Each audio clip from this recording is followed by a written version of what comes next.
Hey friends, this was super short notice. I decided 5 minutes ago that I would stream this tournament, so hopefully everything will run smoothly and we're gonna have a great time. And yeah, for once I don't have to host myself, and I'm just here to enjoy the tournament and play B6's 3x3 Matrix tournament. This is a classic style where you can pick three factions in every matchup. Welcome, welcome, and let's have a look if the brackets are already up.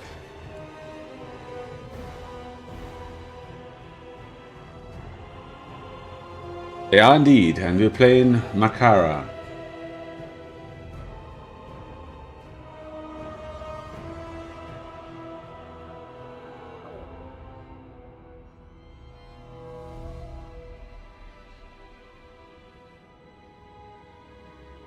Okay, Makara doesn't seem to have a history on Total Tavern, so it might be a new player, or it might be someone who returned. We will find out. Let's see if I can find that person on Discord.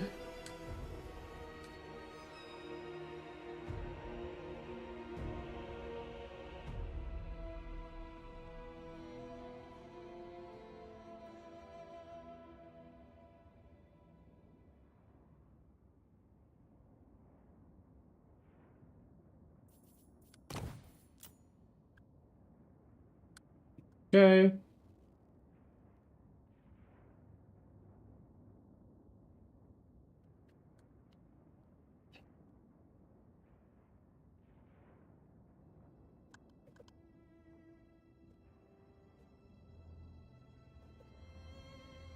Okay, this is just a free pick.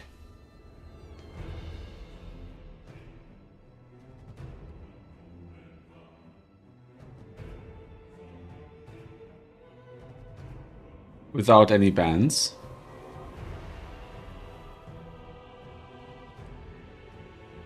I'll make sure if I actually found the right person here.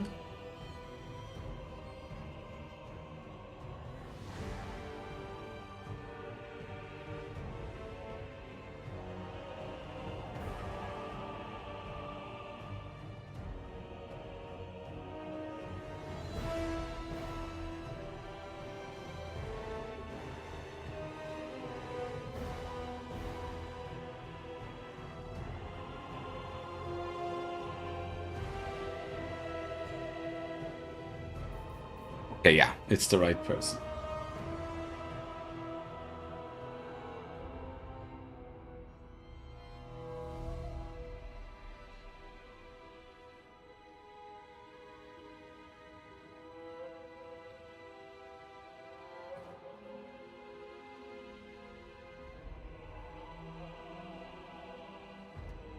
Alright, so we found them. That's all looking good.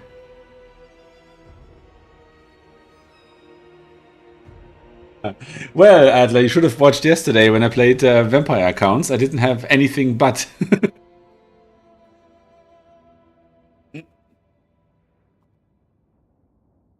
Hey, Patty, thank you. Yeah, I will bring whatever I feel I can do best with.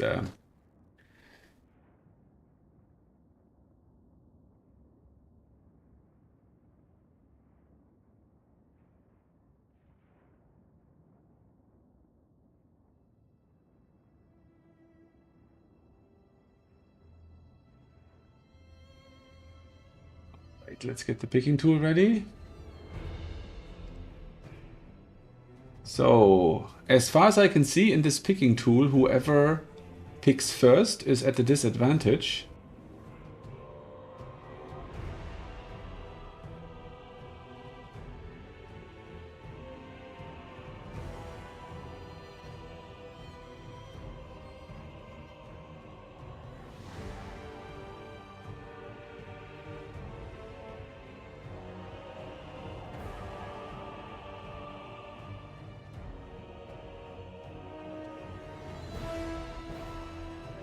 I'm just gonna ask the organizer. So I didn't see it in the description.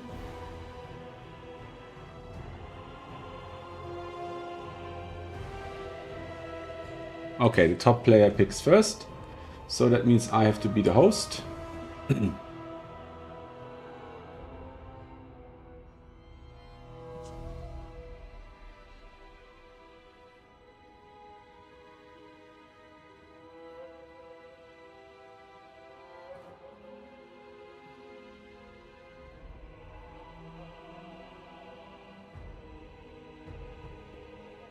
Okay.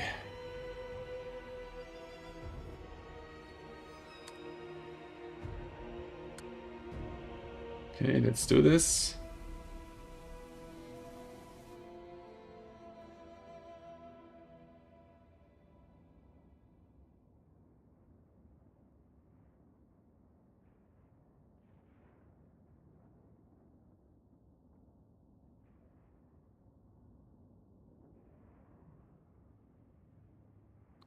Ugh, disgusting.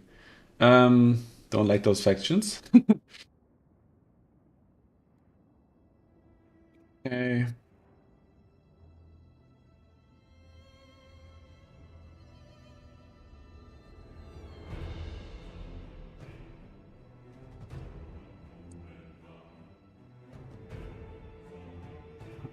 That's my third pick.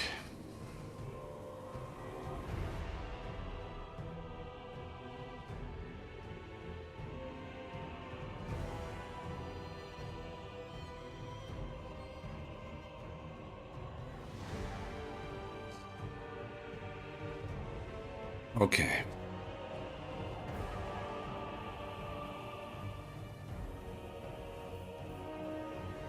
Now we're gonna do the matrix.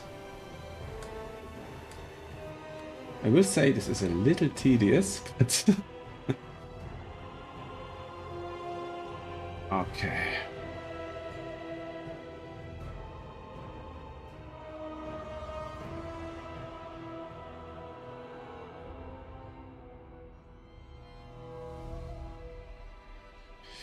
And they have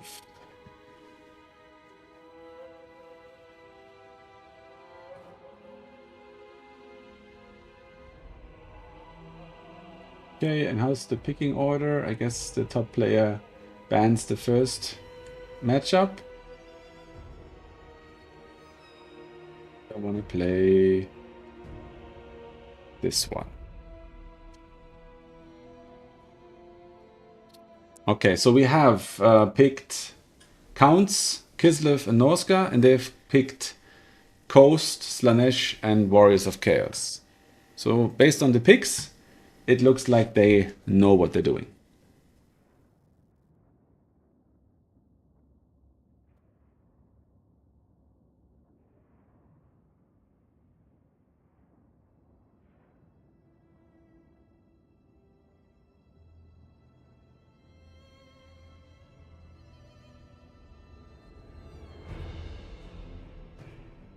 Hmm?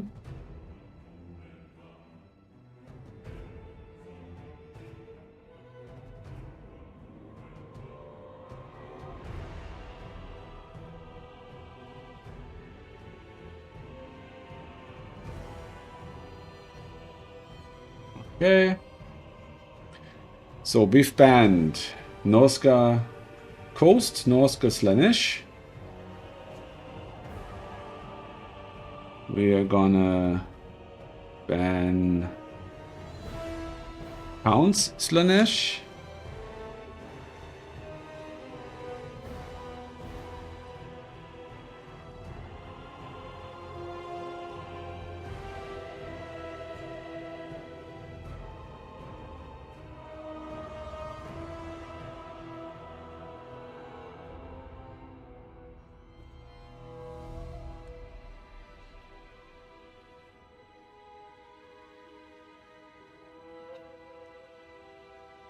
I'm gonna ban Kislev Slanesh.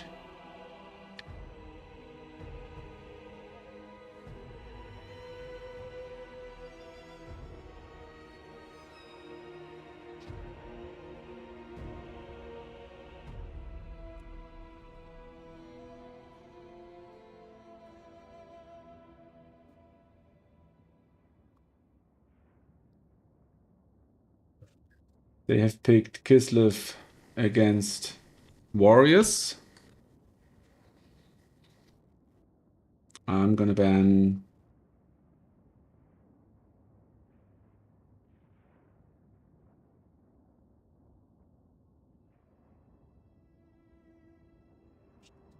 Counts against Coast. And now there are two matchups remaining.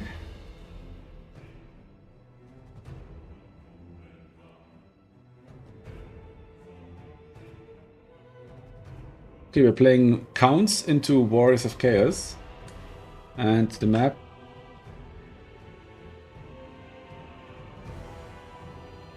I will ban...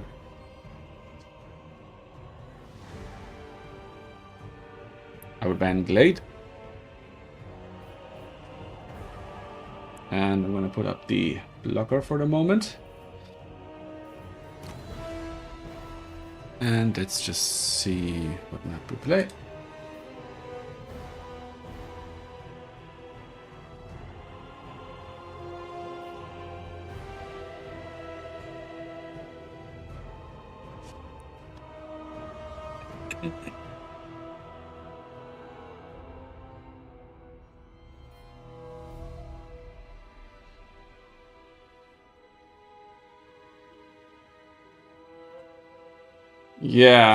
Yeah, I probably, but it ultimately depends on how well he micros or they micro their horsemen.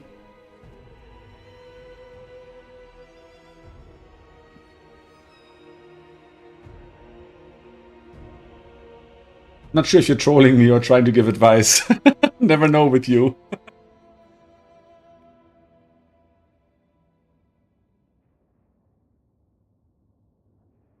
Okay, we're playing Bleakspire.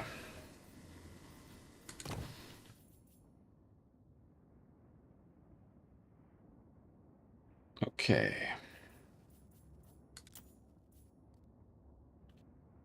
Let's see.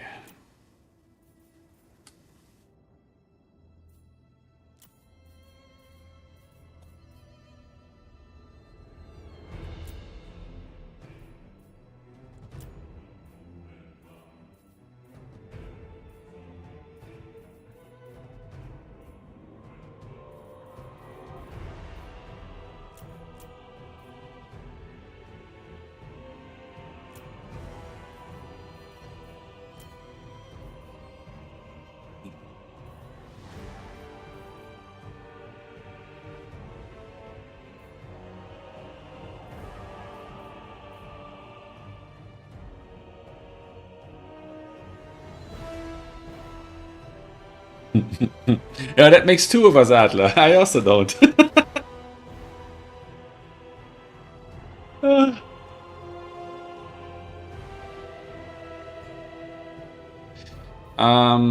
Yeah, so based on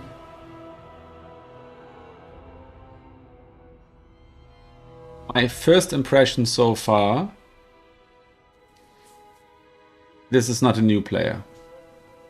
I think the faction choices, the bands in the matrix, and the map selection all suggest that this person knows what they're doing. And yeah, I think that's the case. So I should be careful here. Which is strange because they have never posted on the server, even though they're member for 3 years.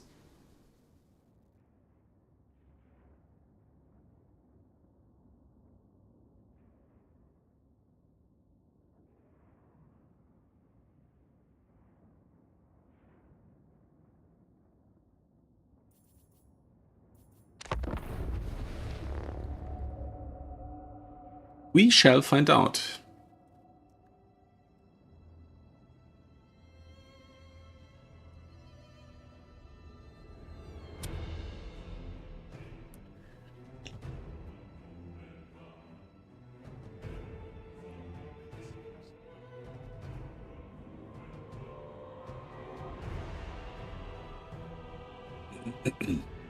We're ready, and now we're just waiting. So we have exactly 12 players. So there should be no complaining about eligibility of this tournament. And we have at least one top 16 player and one top 20 player. So yeah, we should be We should be legitimate.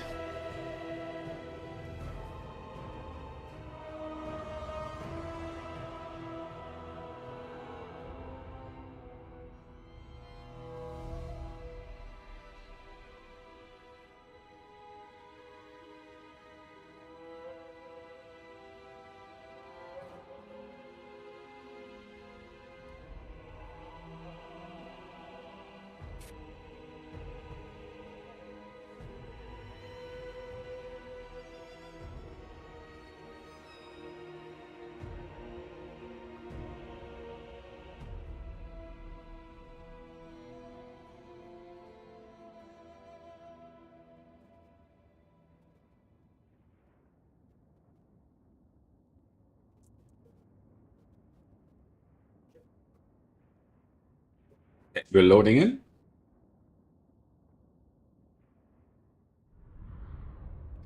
Let's remove the blocker. And GLHF.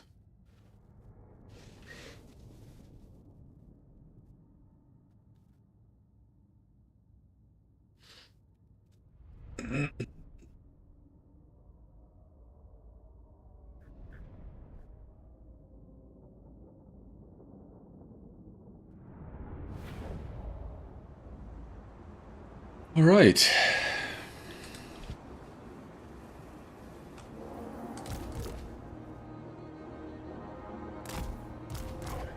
Happy now, Adler, with an infantry-based army?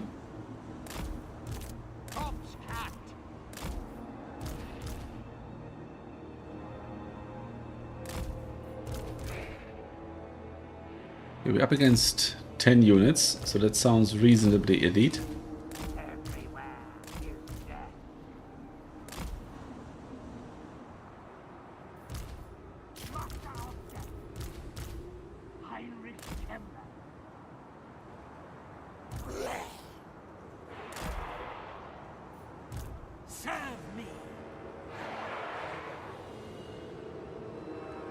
Yes. Yeah, try doing that with Kislev and enjoy the results. Yes, of course. Of course it is.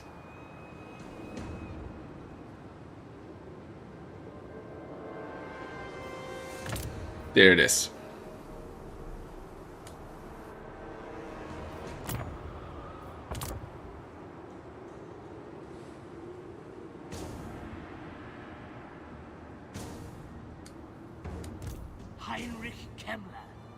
I don't assume the Mortis is very good against a Hell Cannon, so I wanted to see if there's one before I bring it in. Yes, good. Okay, what do we have? We have Valkyria, I'm gonna snipe my lord. We have Deathcaster with Buna and Spirit Leech. Or at least I don't have any good targets for Buna.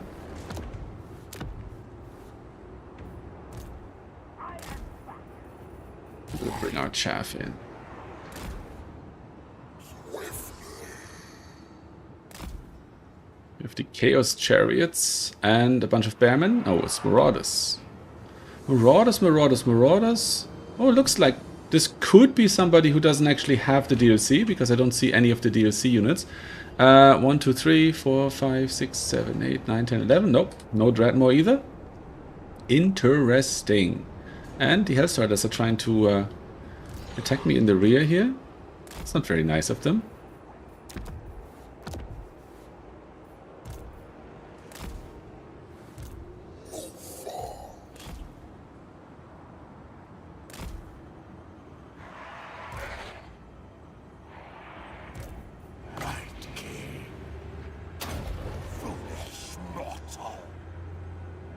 That was nice.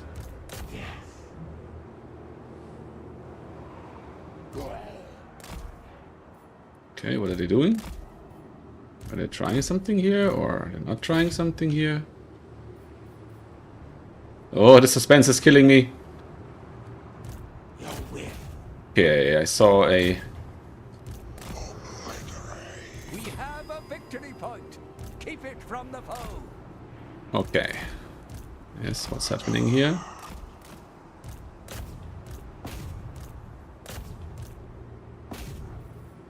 Okay.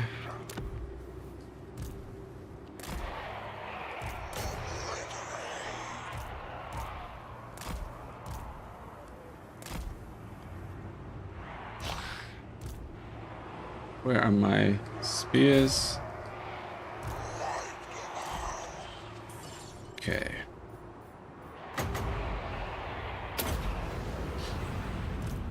Death magic.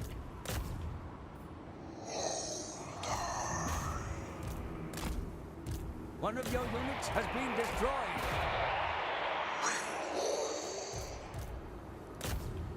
Okay, let's attack there, and let's attack there.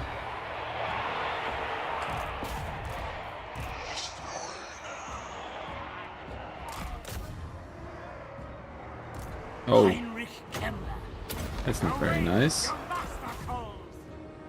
Where is Krell? At once. Heinrich Kemmler, behold, endless night.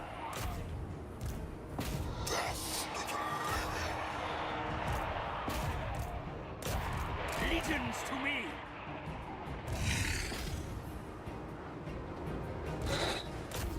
Okay.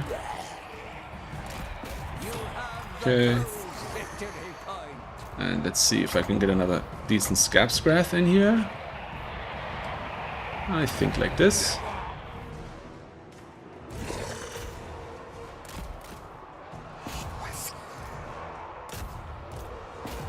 Okay. And these guys can go there, and these guys can go there. And these guys can attack here and there. We get some Graveguard in.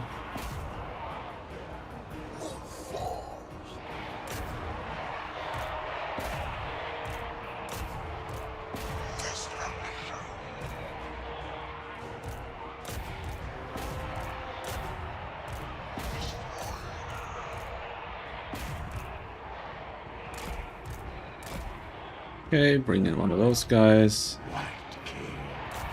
Don't know if it's terribly efficient to try and kill my...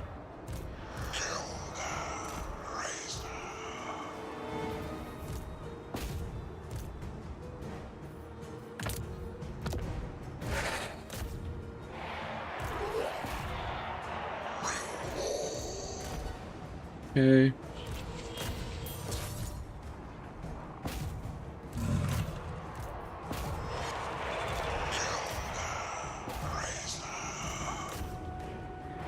These guys can be on here. Spreading pain.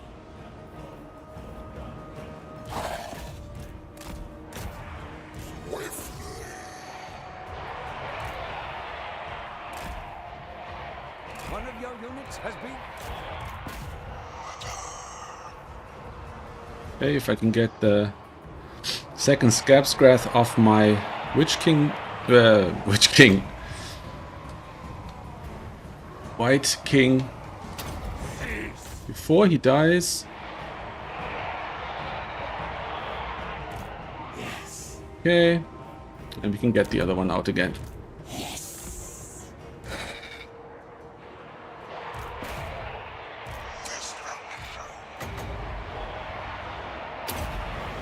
Okay, get these guys in there. And down here, we can probably just slap them onto the point.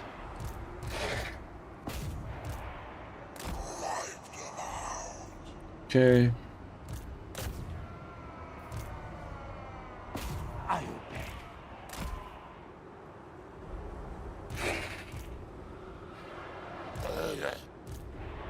Now. Okay. These guys in here. And I just have to hold that point.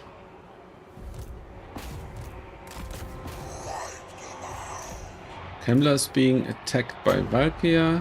Join my minions in undeath. It shall be done. He can probably fight her a little bit. And I really need to consider putting a heal on Kemmler so I can save him when he's not doing so well. These guys, and maybe just try some sneaky shenanigans over here. And yeah, now I'm actually feeling ready for a mortis.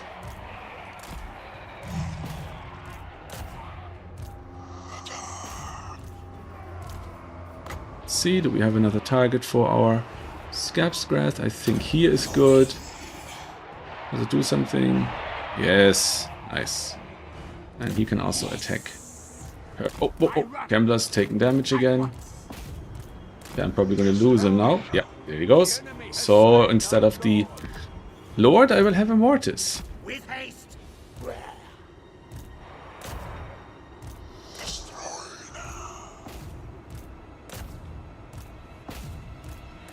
And I have to be careful here with my Corpse card, because he has Horseman now.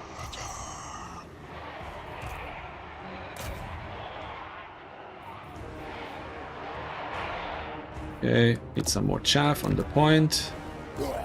We hold the weight. And right here is immediately going after my point. Oh, chasing his caster off the point might have been a bit of an overkill.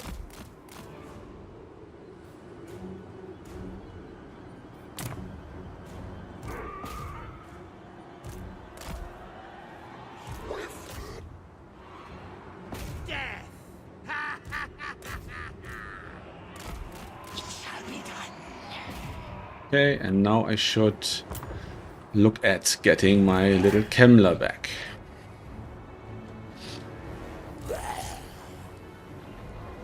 One of your units has been destroyed. Mortis engine. Okay, Mortis engine.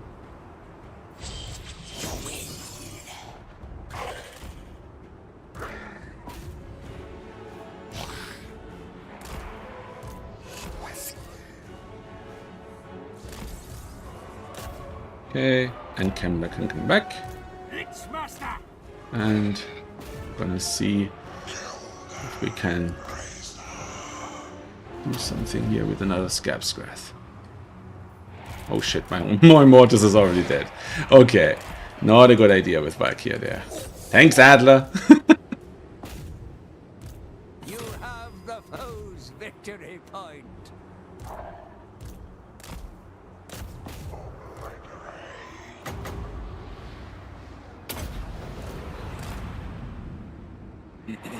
Heinrich Kemmler.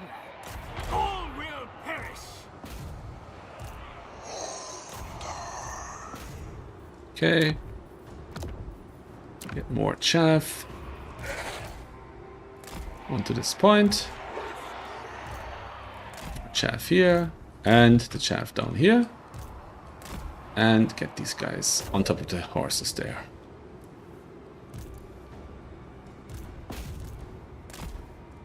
One of your units has been destroyed. Atrophy. Decay.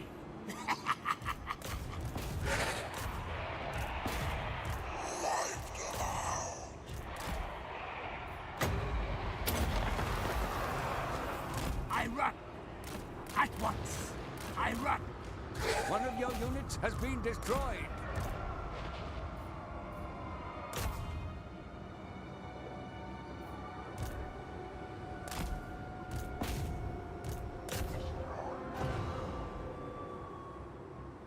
Okay.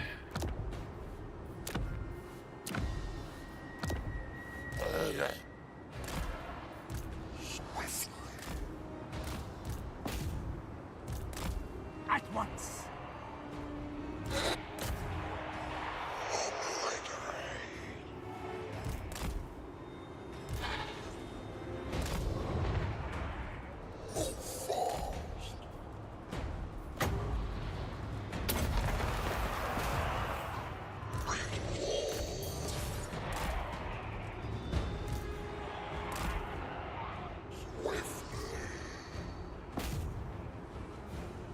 One of your units has been destroyed. See my sepulchral art. Fight. Okay, another Scab's Grath, maybe here. I obey. Okay. Okay, these guys can all pile on here.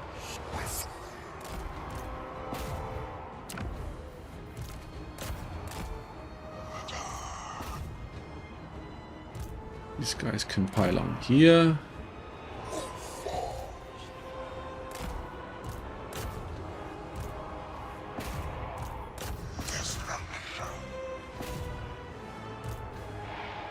I am the Lift's master. And from here we get some more chaff. Because why not?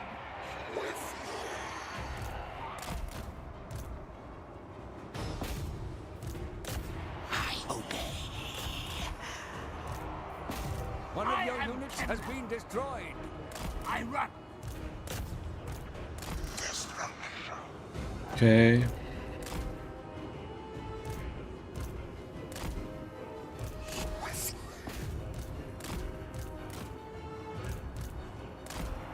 Stick these guys over there.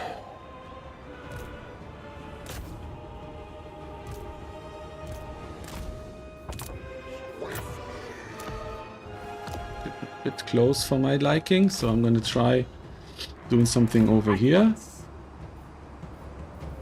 Where's the Taurus? On her, on her, on there, on there, on there. Oh, I don't want that.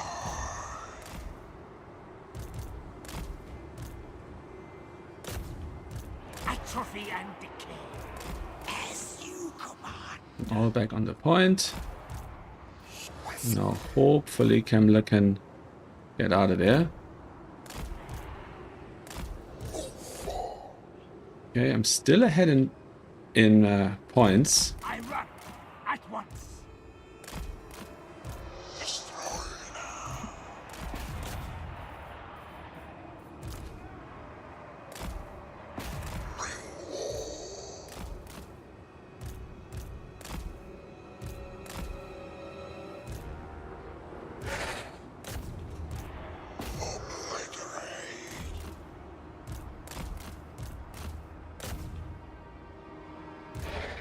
One of your units has been destroyed. Okay. I need all these guys on the point here.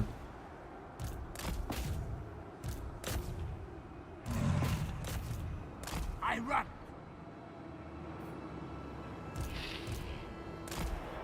Oh, I might lose this one.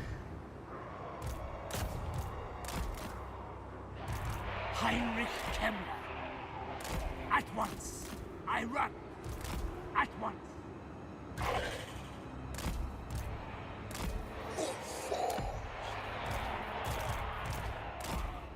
No. The enemy has slain our lord. Not really sure what I could have done there, to be completely honest.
One of your units has been destroyed. Yeah, this is not going my way.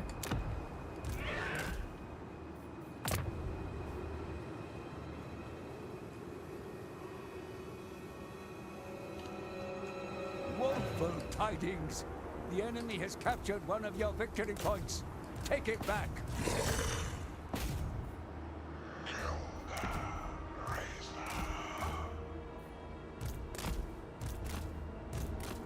And here we go. You have been bested. There is only defeat. What's it called?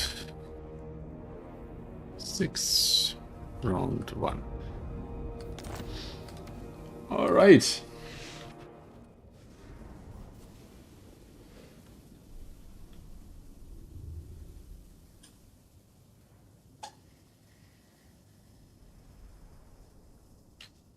Yeah, I mean, I don't think it really mattered at what point in the game I throw the mortars.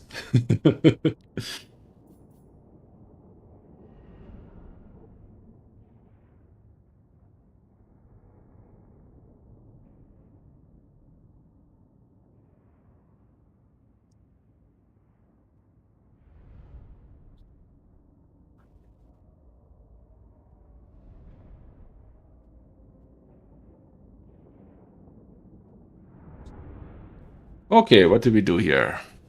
Yeah, he did not pay for himself because he came in twice. This one did all right. This one didn't because I think he was also there twice.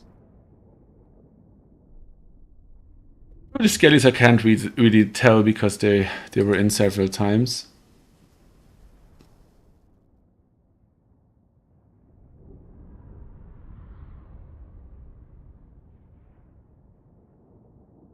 Okay, Valkyria probably did very well, yes. Caster not super well. They did well. Chariots probably weren't so great.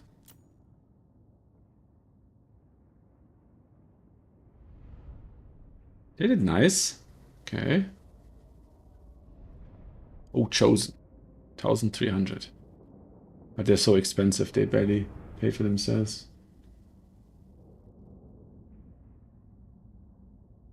Yeah, he has nothing. He has just Winds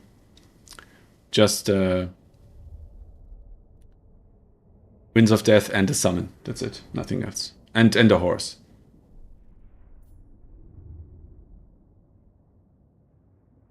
Yeah. Yeah, I don't have the APM to protect my lord, to protect the Mortis. Working on that. He's 992. All right, back to the lobby. Sure, our opponent has already reported.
Okay, next opponent is a rogue AI.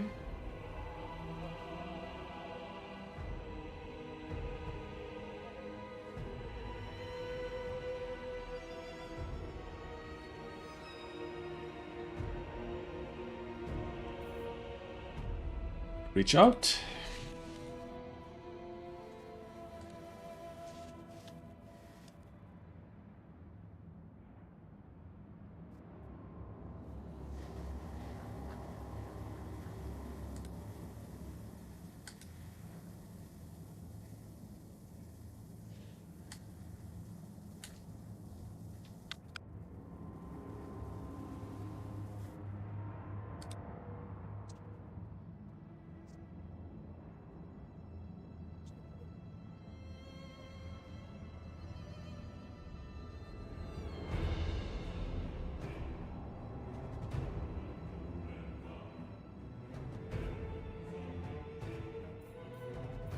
Okay, I'm gonna open a new lobby.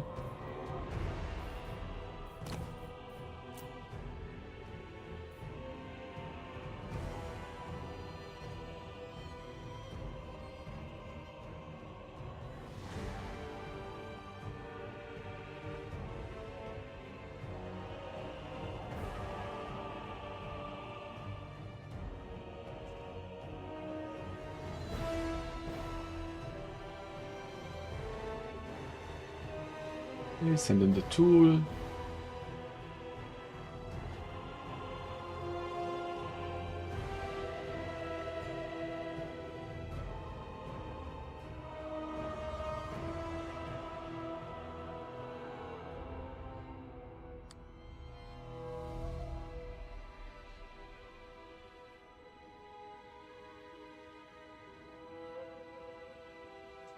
So let's see what Rogue AI wants to play.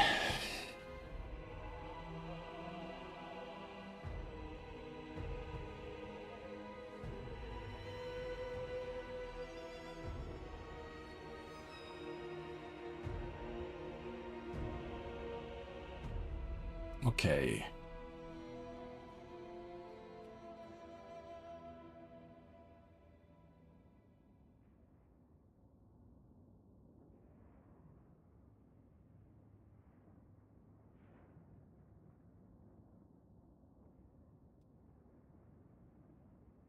I find the picking tool a bit strange in the rhythm that it's set up with.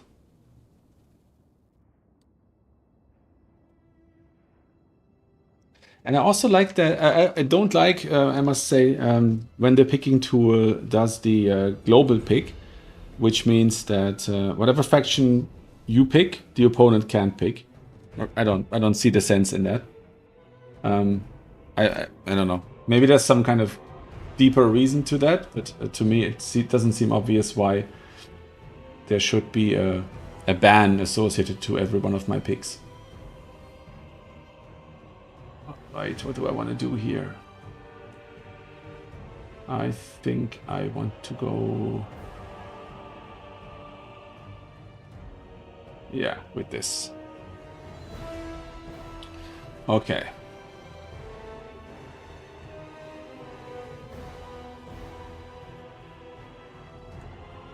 Let's go ahead and make the matrix.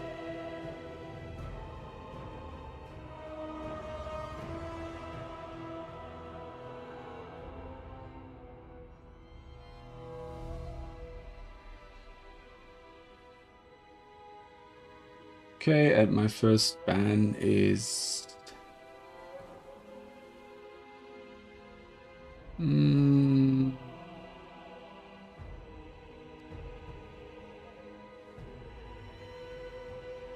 Let's live against Warriors of Chaos. I don't feel like doing that one.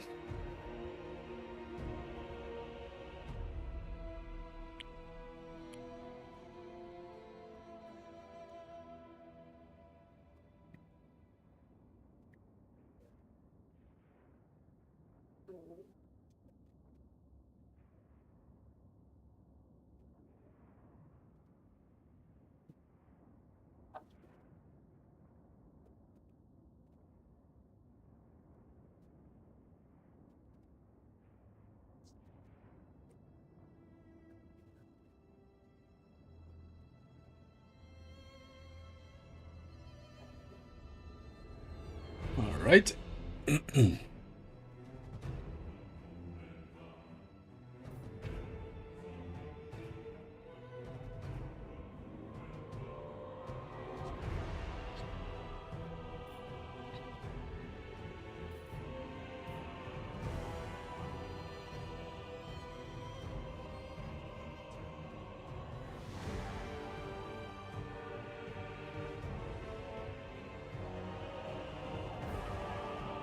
Something went wrong there. Now it's working. Okay.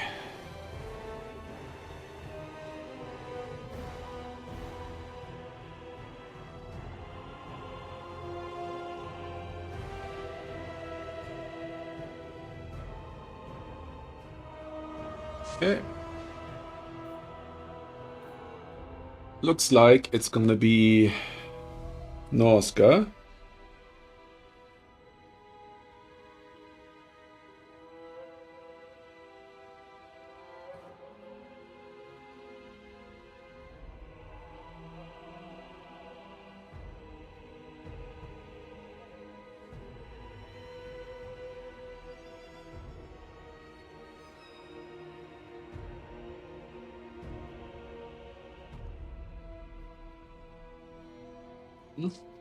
So what's still open at the moment is a Warriors of Chaos Mirror or Norska into Slaanesh.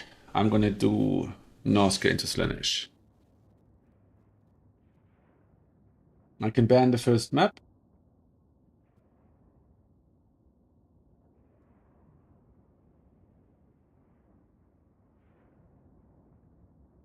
I'm gonna ban Dunes of Cain.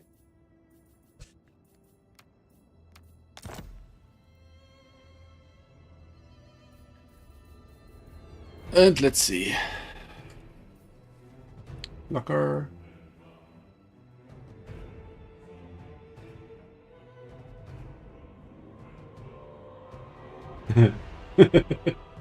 Little dig at RTK, yeah, yeah. Okay, Otsuchi Castle we play.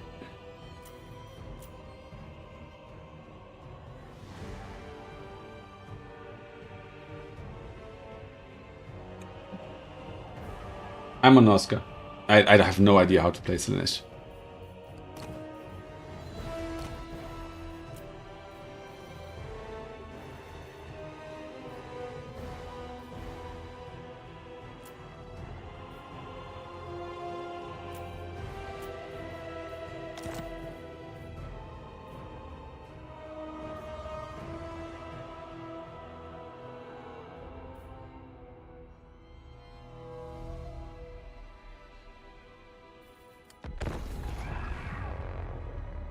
Okay. I think last time we played this one I won. But we shall see. We shall see.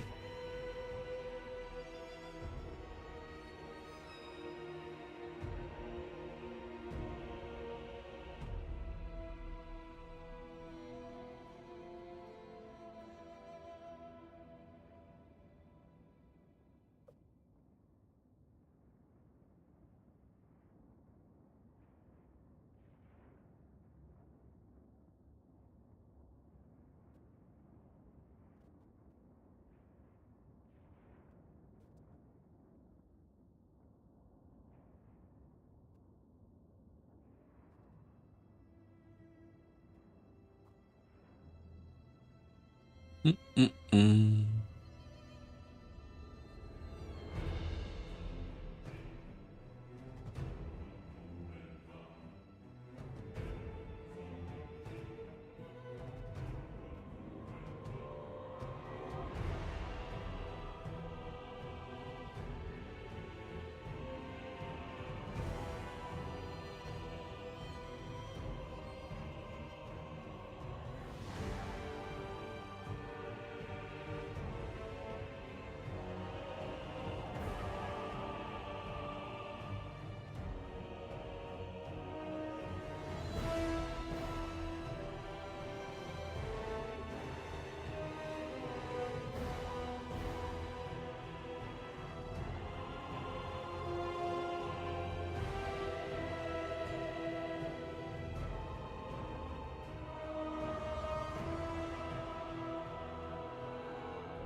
Okay. He's clearly bringing a new build this time.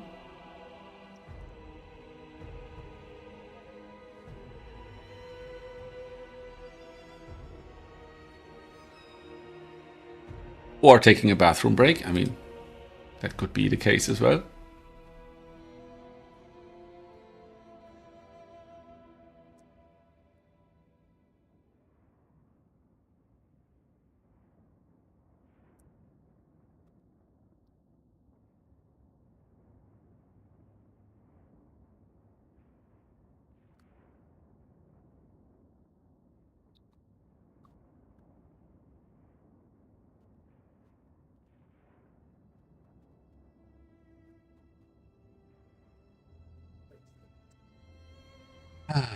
Okay, here we go.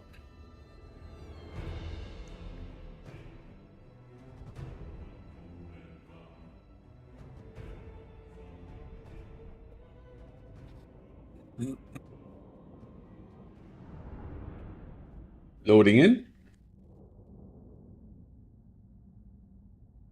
Yeah, Rogue AI is a very competent player. We're gonna have to see how this goes.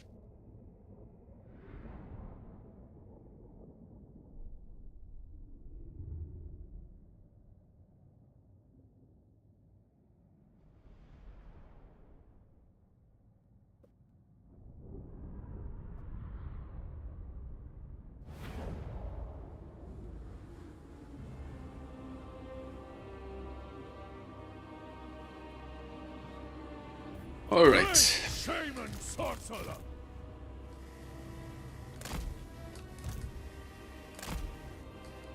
Marauder Horsemaster.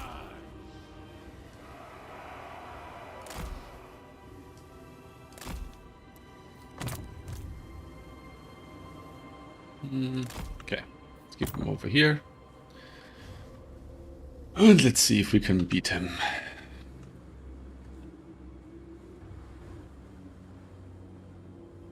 Good luck, have fun. And, oh, nice mountains.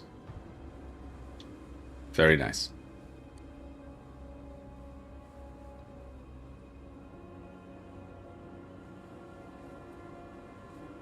Great shaman sorcerer.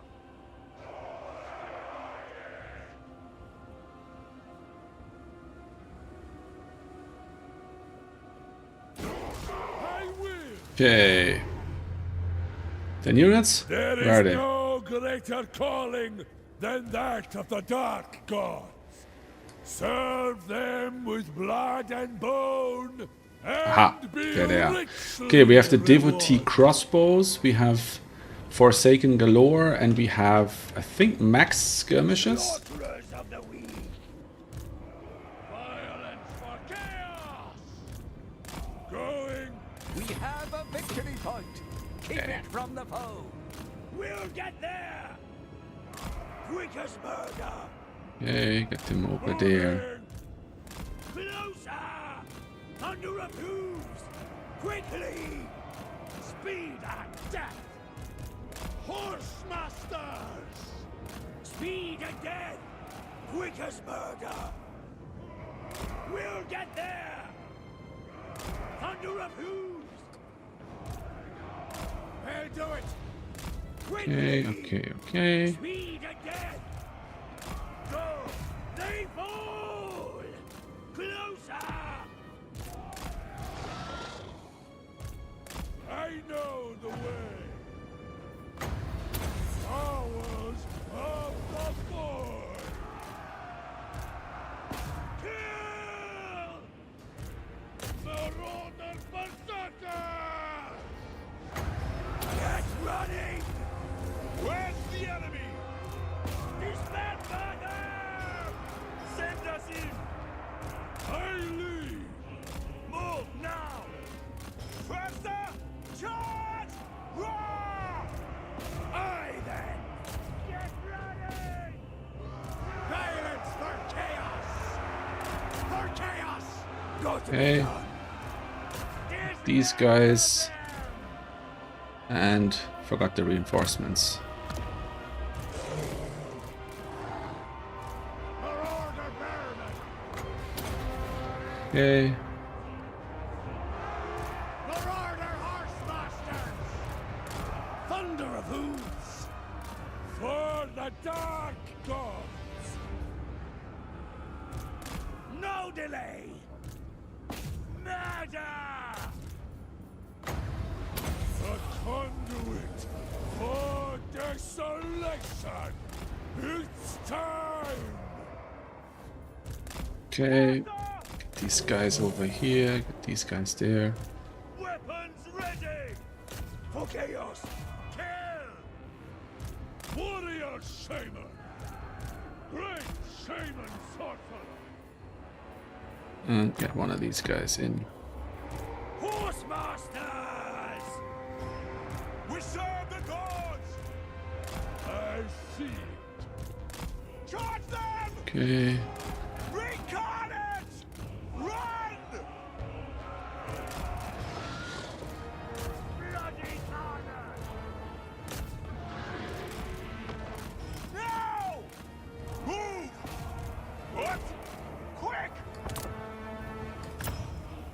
One dog here.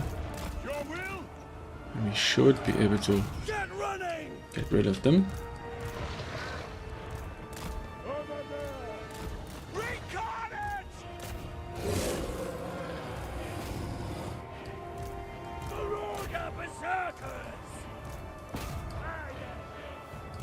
Herald of war! Forward! Win the battle! Run! Faster! Oof. Great shaman sorcerer! Set the pace! Honor the tribe! Seal of the North!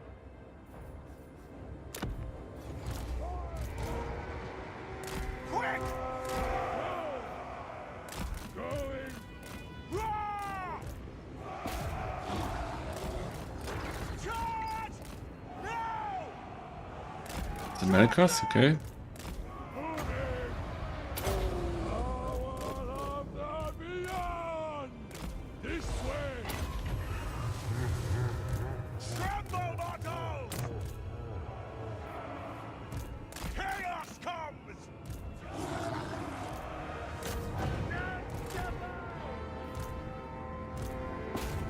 So be it! Run!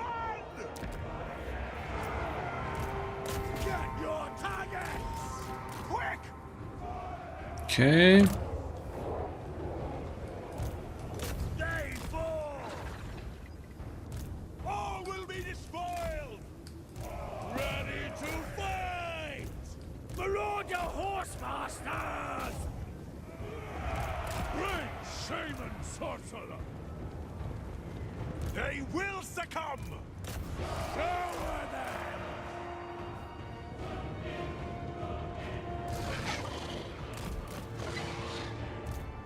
I know the way! Take aim! Without hesitation! Ha! Recon it! Slay every mortal!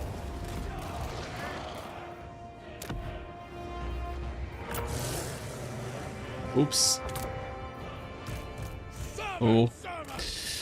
Not my day. Advance! Charge! Command us! Forward!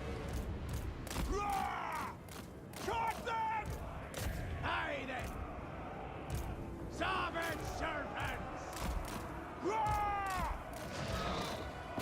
Gah!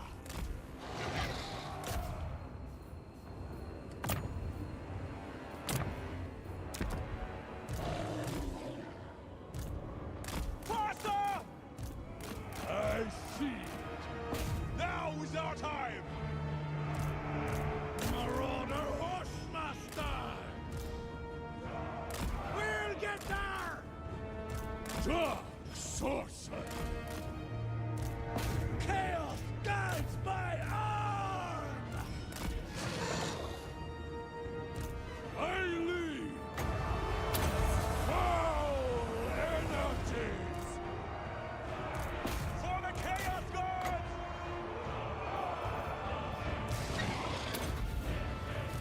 Ready to fight! Dismember them! Make it Okay. count! Forsaken! Horsemasters! Oof. No, no, no, no, no, no. Ah, crap.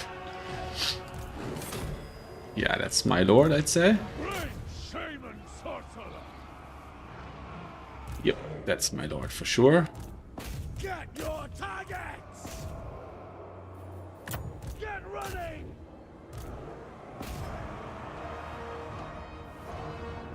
Nice, I wanted his lord, and he got mine.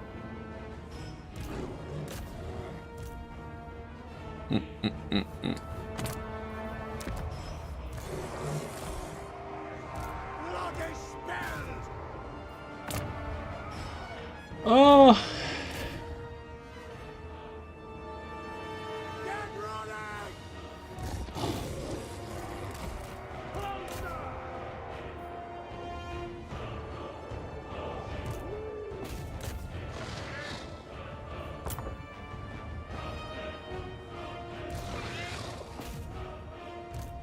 Horse master!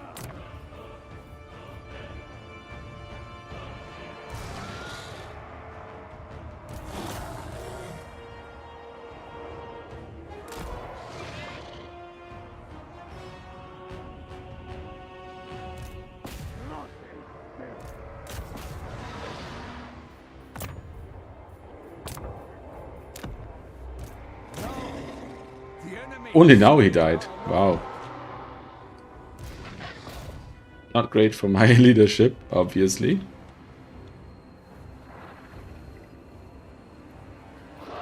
Apparently I'm up in trading. Yes, I'm a bit dubious about that.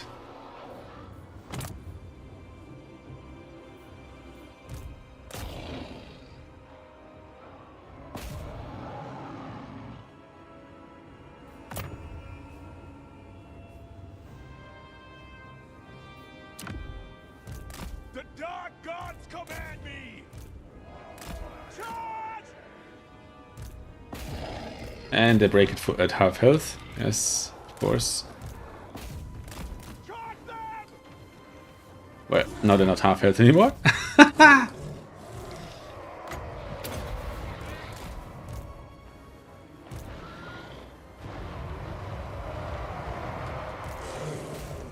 Alright, I might as well tap out here. You have been bested. There is only defeat.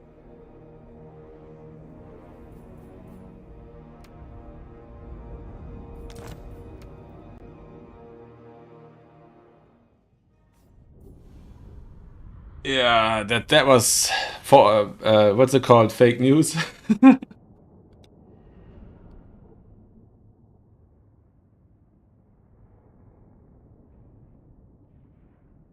I'm not sure what flavor of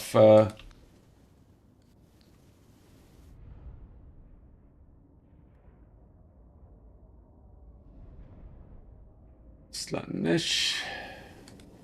What flavor of not counting damage that was.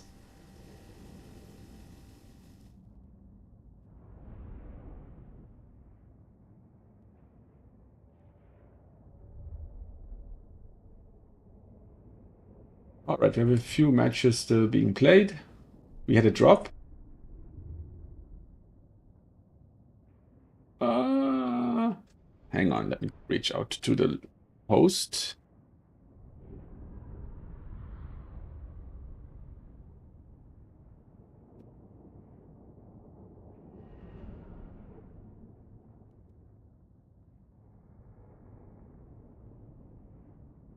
Looks like we have a drop.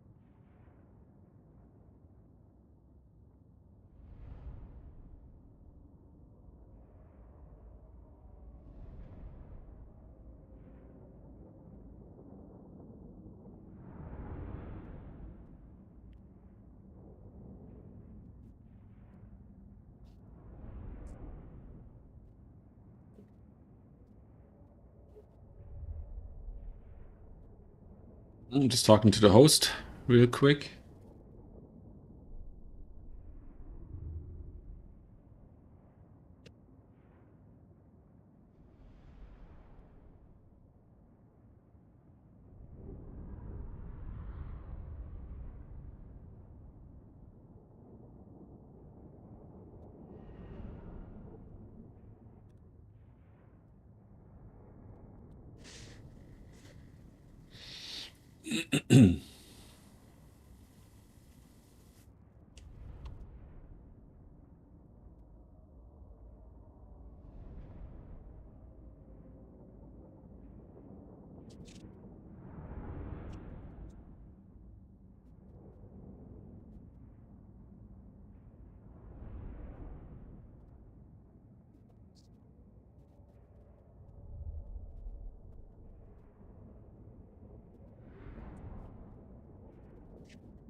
Okay, yeah, we definitely had a drop.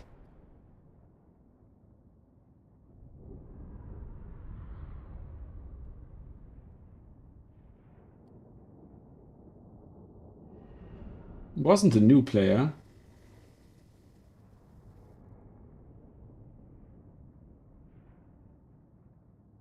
Oh, this is actually a strong player. Hasn't played in a while though. Yeah, I took a break for pretty much exactly 1 year.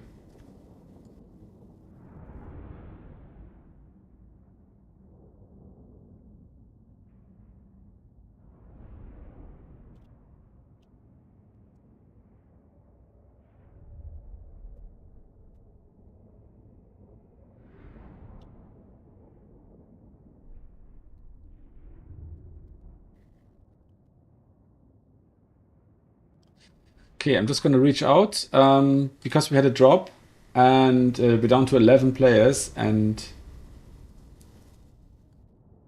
oh, down to 10 players, another drop.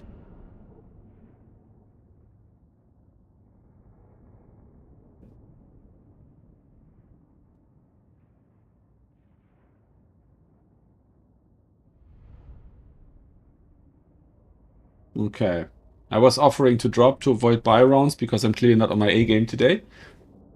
But it looks like we have 2 drops and then I would create a buy round and I'm not going to do that to another player. So I'm just going to stay playing. And at least we can now play someone else who's also lost 2 matches. And yeah, at least that way. Maybe I have a chance even on my off day.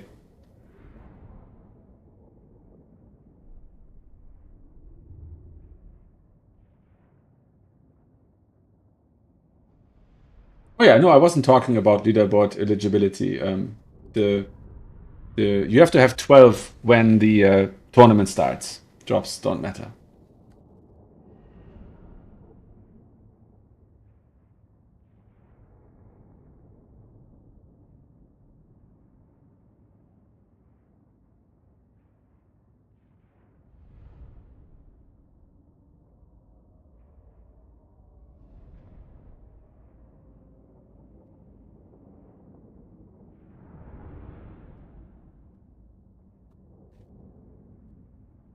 Yeah, yeah, no, no. I just want to avoid buy rounds. That's all. Because if I'm not honestly like I enjoy casting more than playing on stream.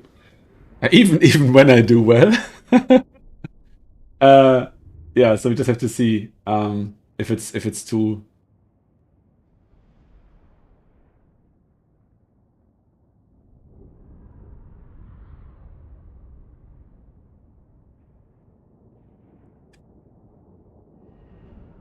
Oh, you got good value from the spirit leeches. Yeah, that charge with the horseman was a bad idea. I have to get it into my head that I should treat reinforcement points as units. I just ignore them and just YOLO in there. That's I've I think close to 6,000 hours in Total War Warhammer, but almost all of it is in campaign. And yeah, you just pick up so many terrible habits. So that's really biting my ass. Yeah, but I'm gonna work through it and try to improve.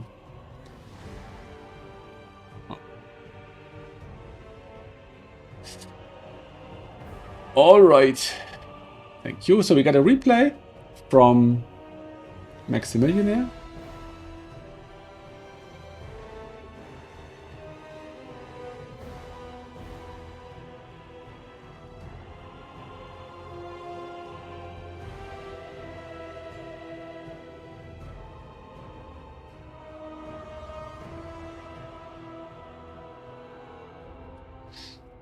Okay.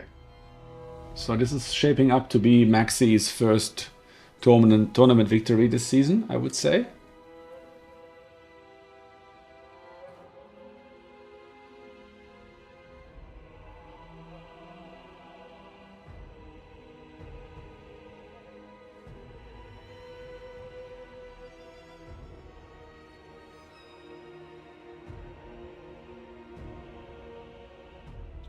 And we have only one match still being played. Pope Paddy and Adam are playing.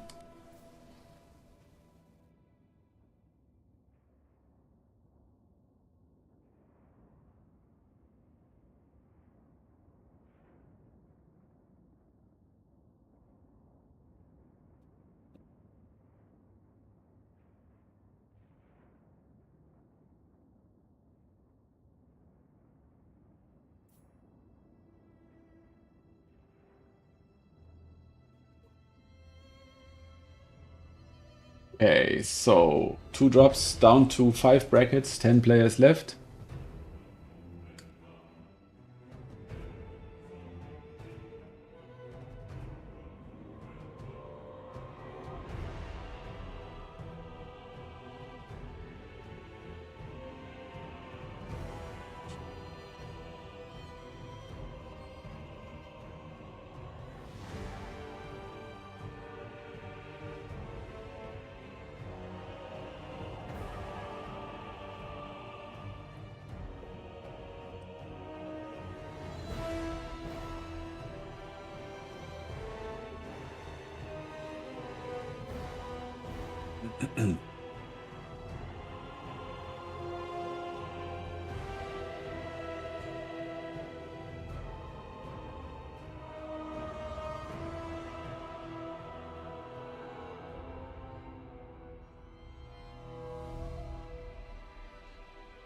Still the 1 match, outstanding.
Mm.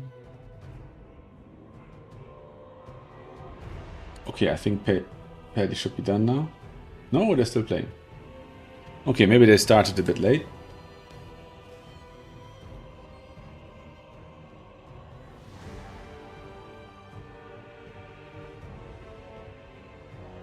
Okay.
Yeah, do we have a fresh bracket? Not quite yet.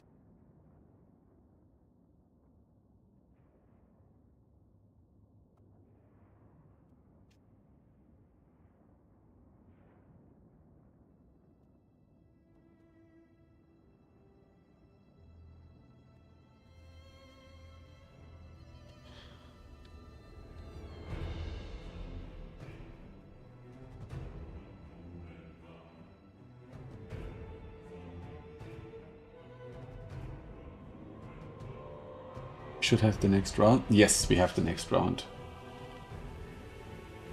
And we have a rematch. Why do we have a rematch?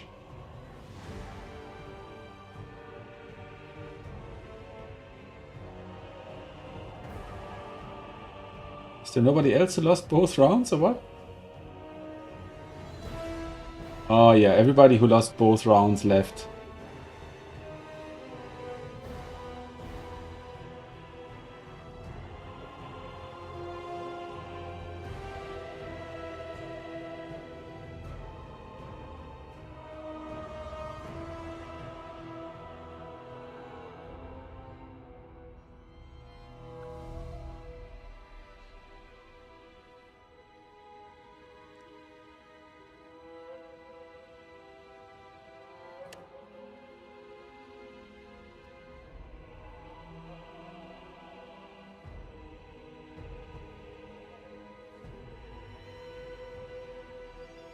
Okay, we have a rematch against Rogue AI again, our same opponent as last round. So I'm gonna ask if the host wants to reshuffle that.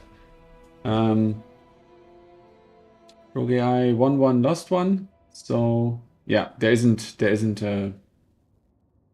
enough players remaining who could be matched with me. Yeah, I'm the only one. I'm the only one in the tournament with 0 points.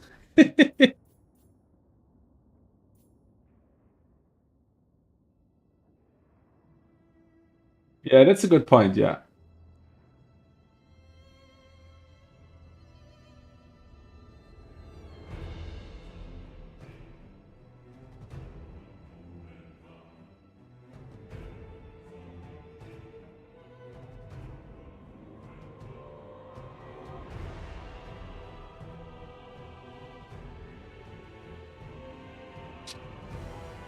Okay, so we're probably gonna play Pope Paddy, B6, or Martin in the next match. And yeah, I just have to warn you, Adler, because what I enjoy playing is not necessarily what you enjoy watching.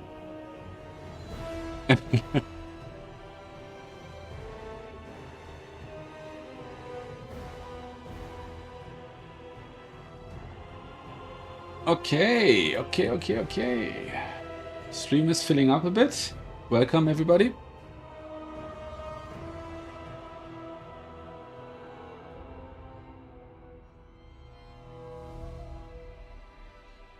I'm gonna get a new opponent, and then we can launch right into it.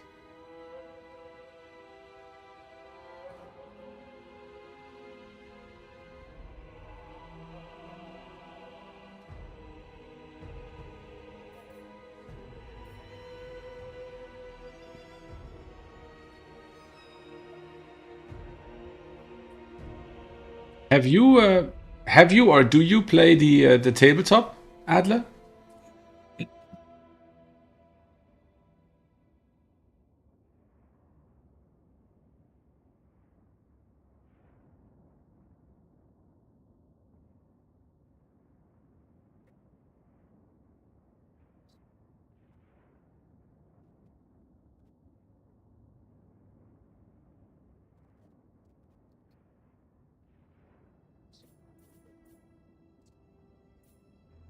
Okay.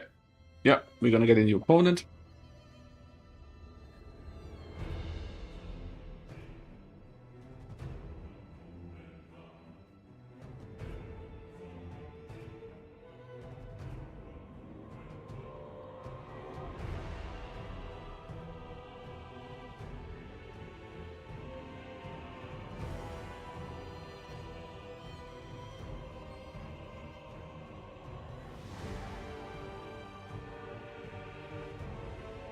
Yeah, I imagine it's a very time-consuming hobby if you want to paint your entire army yourself. Yeah, I tried it out back, or 20 years ago or something, but yeah, wasn't for me.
Okay, I'm gonna play the host, B6, and I assume Pope Paddy is gonna play a rogue AI.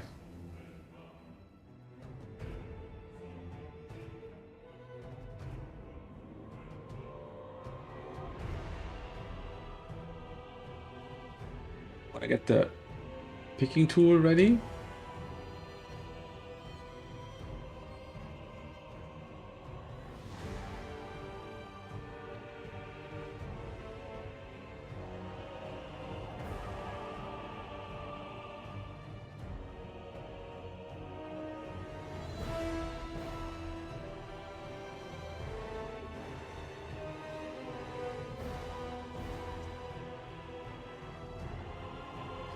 Okay. Yes, yes. Well, with B6 being a world famous Skaven player, I will try to get a.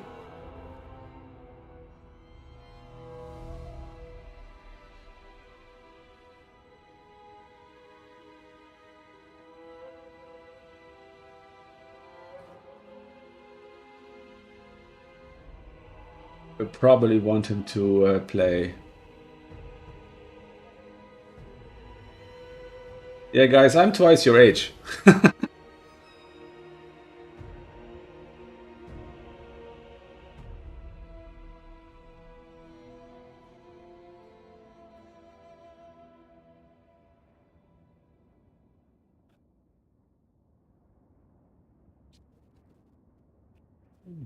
The shit talking.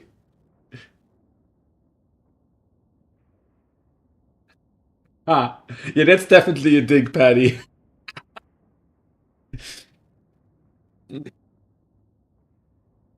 I'm not even sure against whom, but definitely a dig.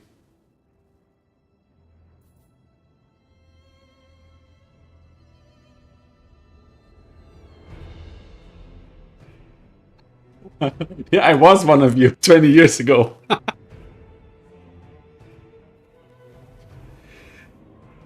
Oh, I think let me think. I think I bought some Skaven in 1997.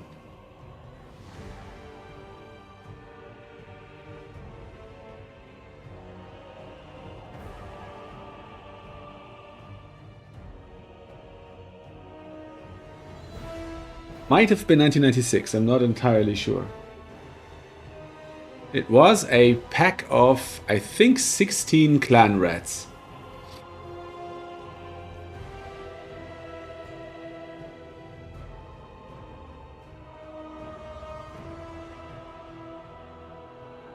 Yeah, but that's because we're on YouTube, right?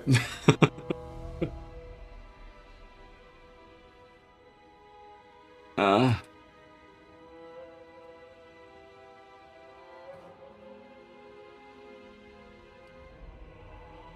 no, that's just religious fervor. That has nothing to do with age.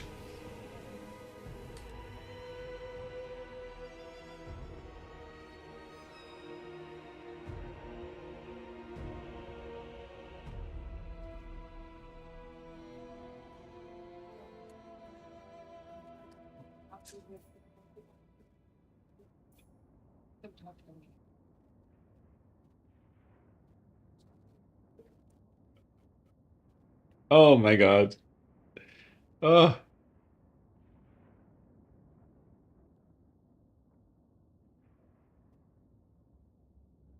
yes, yes. But now you understand my bronzodial plays.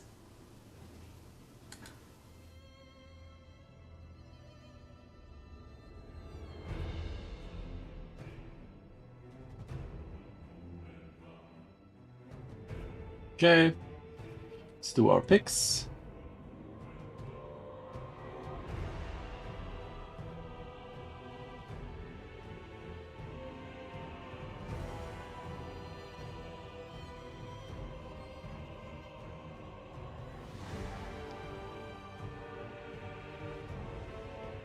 Okay.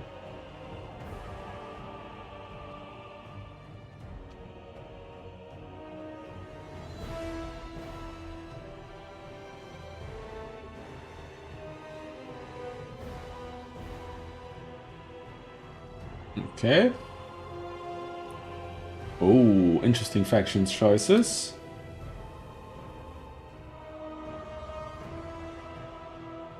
What's his third faction? So... we don't know.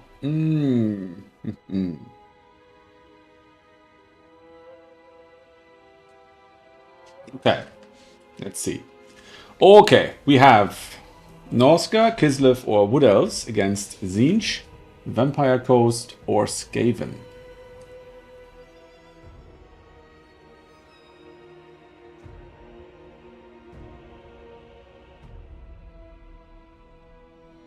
Okay.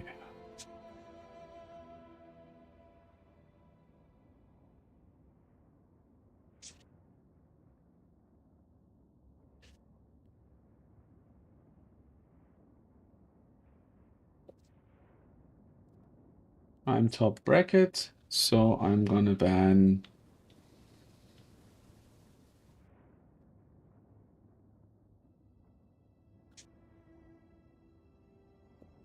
Okay.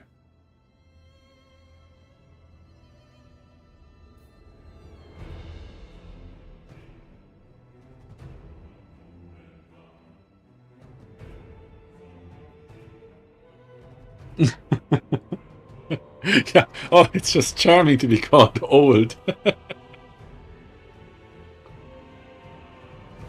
Yes, yes.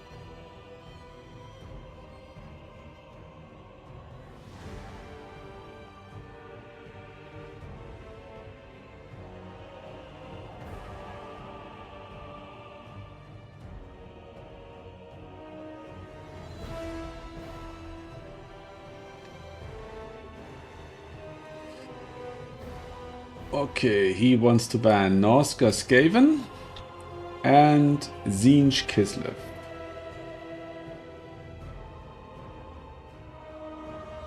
I want to ban...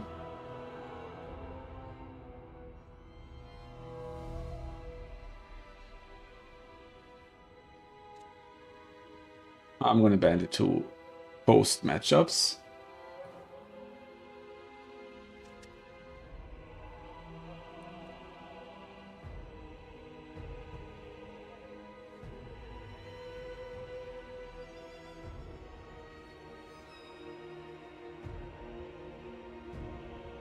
Okay, let's see his last two bans.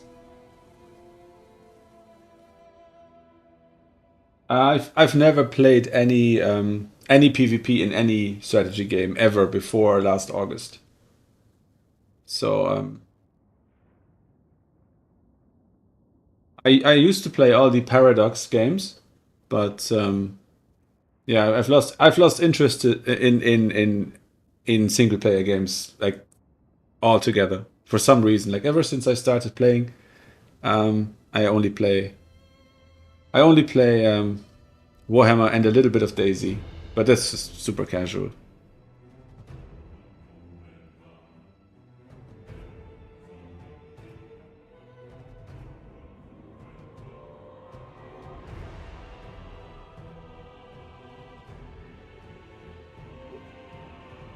Okay.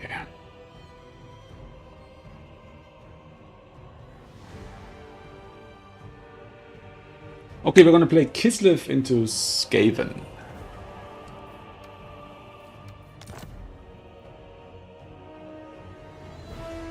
Alright.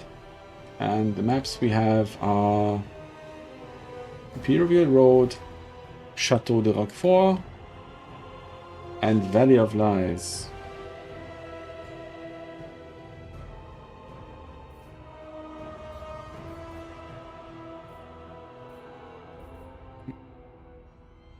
That's my one gripe with these formats.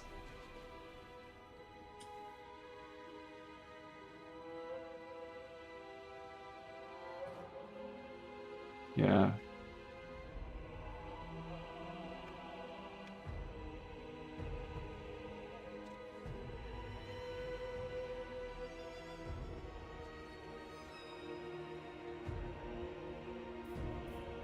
Okay, Imperial Road. And we're on. Kislev versus Skaven.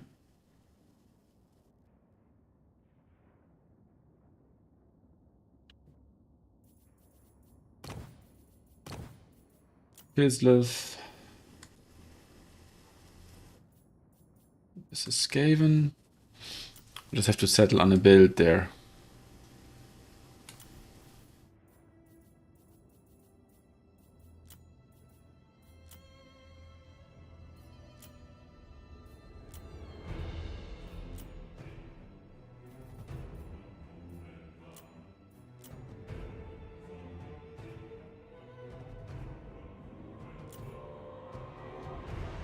Okay. With a player of his caliber, things can go very wrong.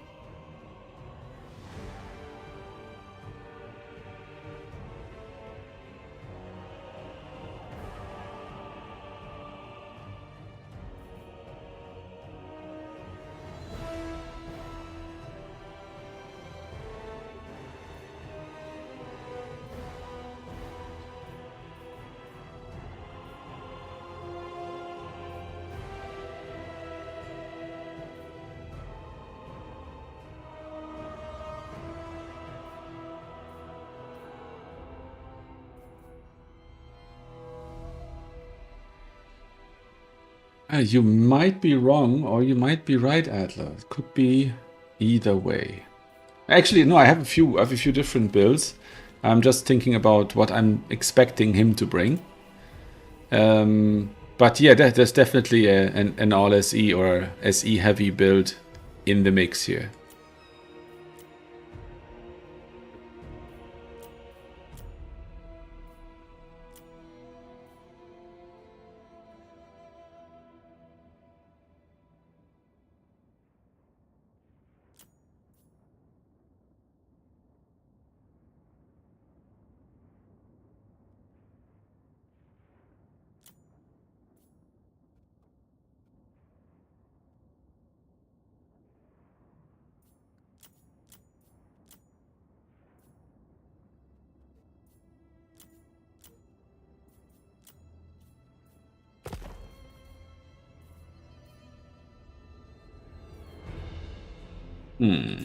Could do something like this.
Maybe like this.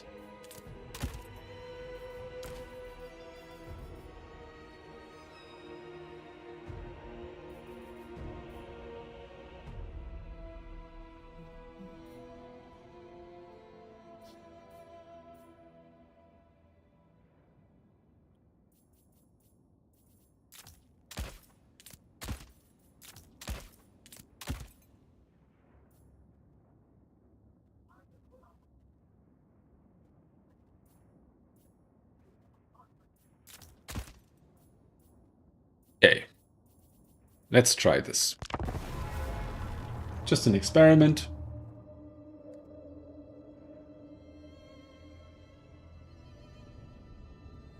Since you're completely correct, of course, it's not about the playoffs anymore. So we might as well see what happens.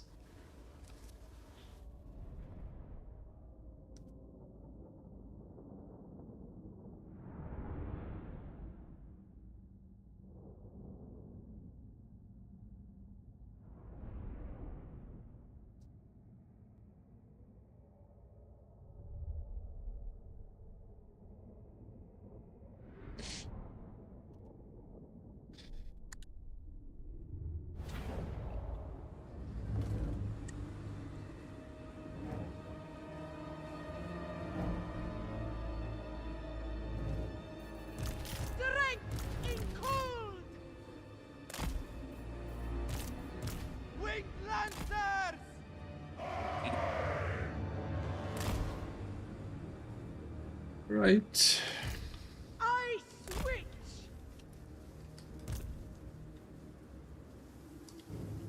Might as well put them there. Why not? Or actually, he might lack mobility. The snow. Suffer the frost. Snow. Okay. Mistress of ice.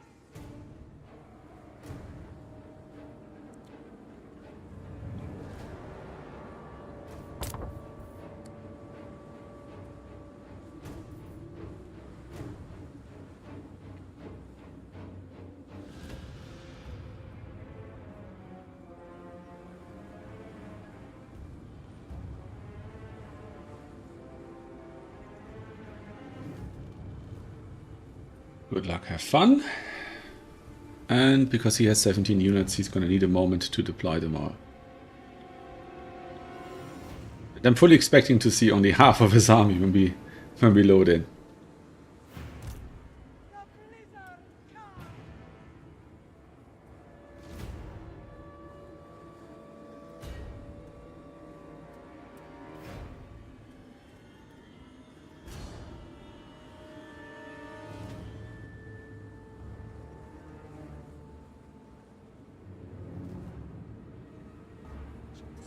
Time is it?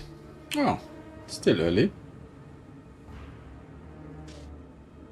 Well, he probably has to do some admin actually. Okay, he's ready. Okay. Yeah, this is a bit close for comfort, but sure, why not? Maybe we get lucky and he has only chaff there. So we have the Globadiers, we have a Warlord, the generic kind. They don't have missile resist now. We have a victory point. Okay, these guys there, these guys here.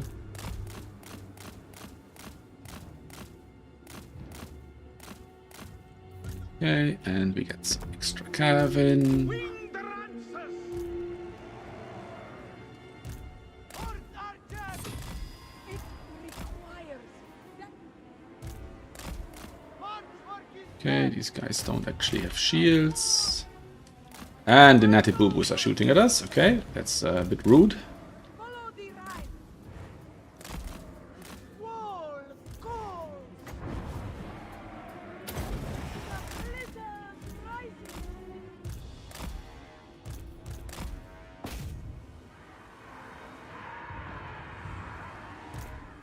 We fight for Ursun. They die.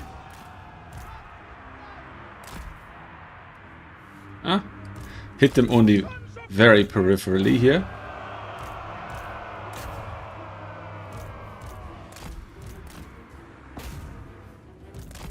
I aid Kismet.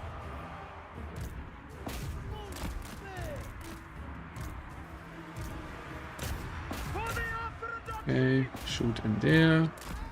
And you guys shoot there. You can charge in there. And you guys can escape. You guys can escape.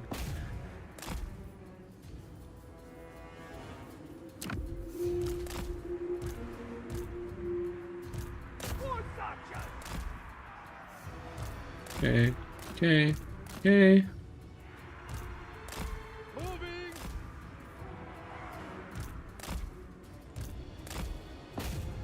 Okay, and as long as these guys take out these guys, I'm pretty happy. Okay, storm vermin we don't want to deal with.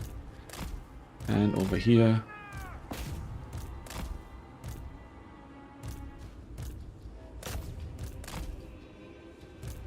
Okay. Break them down.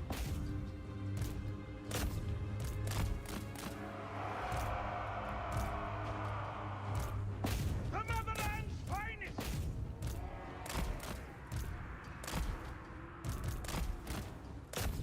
Okay. Get my lord out of there. These guys can fight his lord. And you get these guys over here. Okay, they got a bit caught there. Now I can charge into there. Rear charge these guys. He can go there.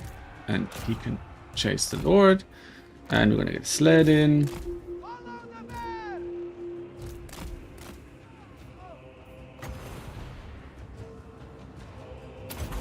Okay. Let's hope that we can eliminate some of those guys. And over here. And over here.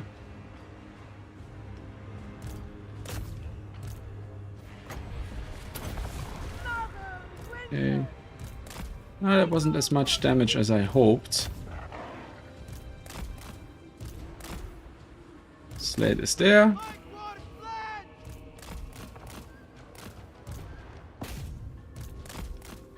So far the value trading is pretty even.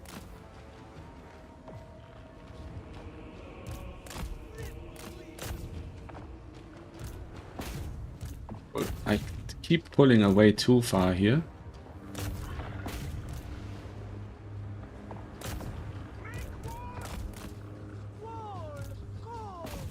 Okay. These guys can pull away. Get the Patriarch in. The orthodoxy endures! Ursan commands! Okay, let's see if we can break these guys. Guided by horse! Horse, run! Islamics, moving! Winged Lancer! The ice asks! Like war fled! Go! Go!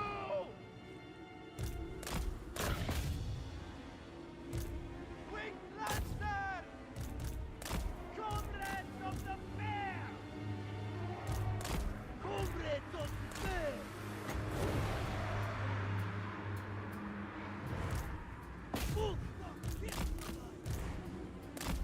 March with pride!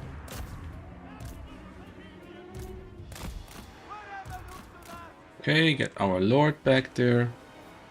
And 2 dervishes. They can relieve the Lord. They can go there.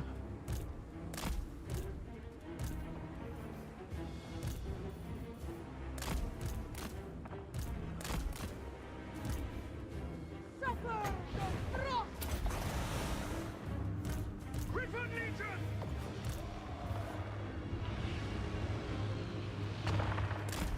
I go for Kitsen! Okay, and these guys should charge in there. These guys should charge in there. And we should be able to take out these ogres. Power! Attack, comrades!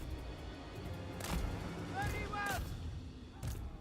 With grace and Okay. glory! One more Sons of Winged Lancer in here.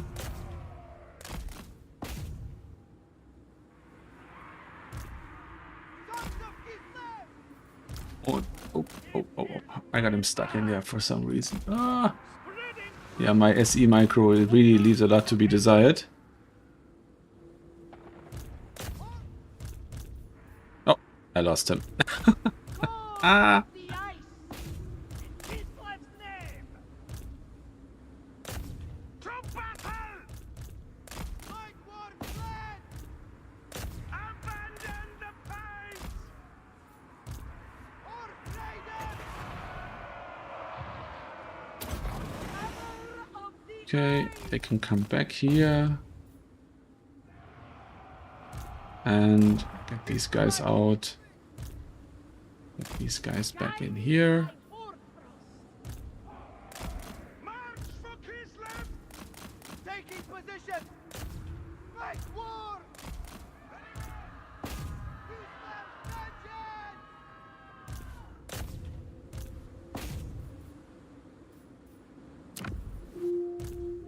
Lend this power!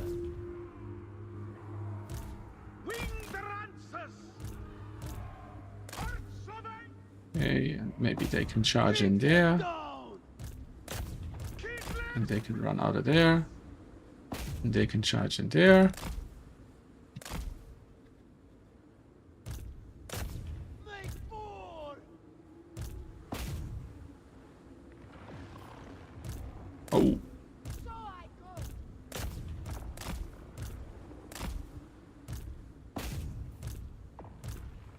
No! The enemy has slain our yeah, I don't think there lord. was much I could do at that point.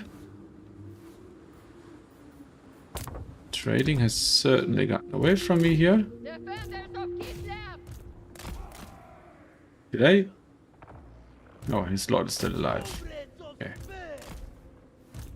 Horse archers! Bring them down!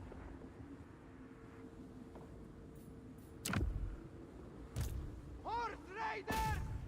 Okay. Defenders of Kislev! Horse raiders! Full stop Kislevite!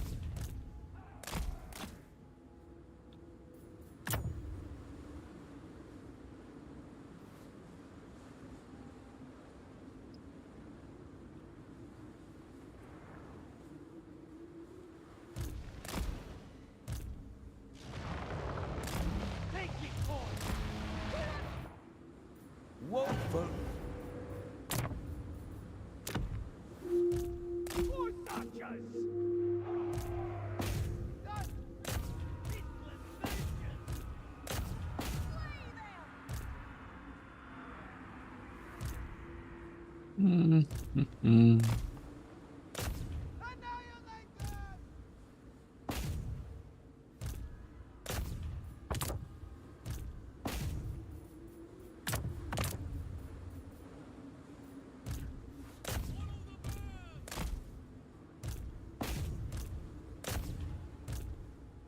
Okay.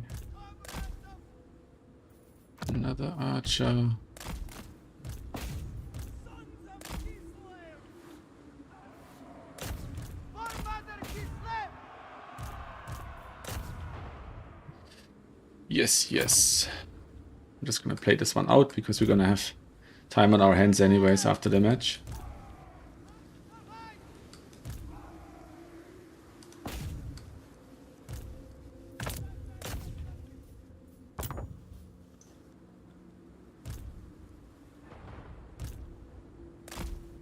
Okay.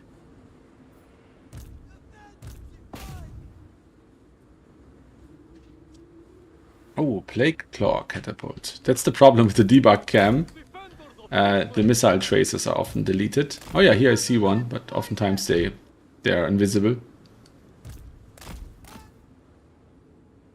And I think that pretty much seals the deal, so I'm just gonna concede. You have been bested. There is only defeat. Would be a bit of a scandal if I won. Eh.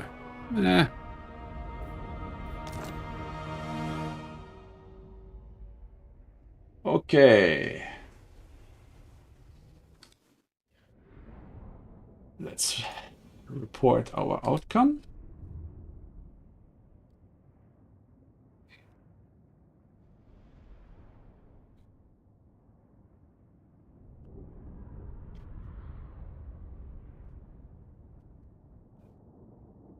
Okay. All right, he won on Skaven, so that's good. And we have the third. Okay, there's Rogue AI and Paddy are still playing. Other than that, the match is done.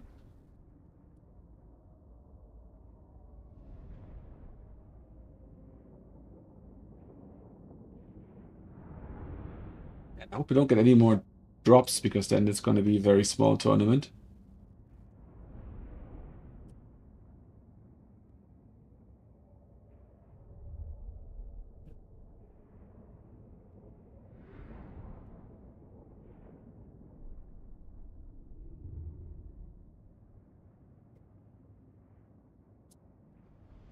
Okay, how long will we take here? Okay, let's look. Ah, the blizzard actually wasn't that bad. Yeah. Yeah, my macro is really bad today. So what did he bring actually? Hit the natty boo-boos, okay. Blade Claw. Some Teeth Breakers. 4 units of Red Ogres, of course. Nice. Yeah, the SE build would have cooked harder, but yeah, was no point try harding here because it's yeah, it's not possible to make the playoffs anyways. So I might as well experiment. Did these guys cook? Not really. On 2 summons, that's not good enough.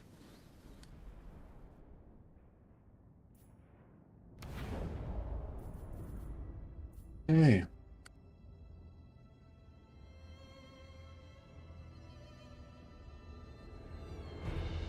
Let's hope this last match doesn't take super long. But Paddy's probably gonna do this quickly.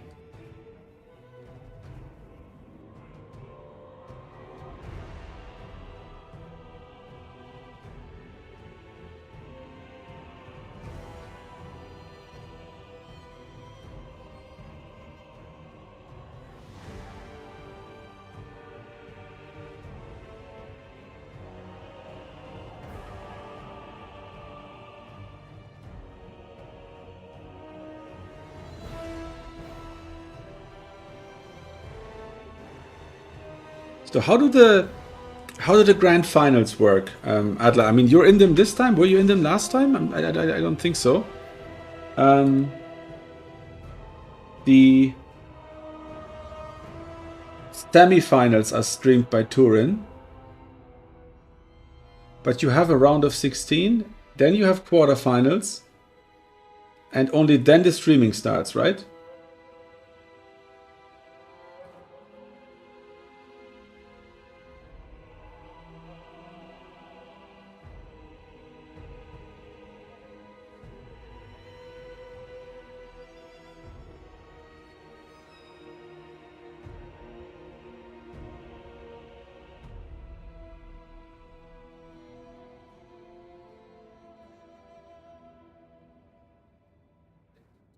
All right, the match should be done now. No, no, our Pope is still playing.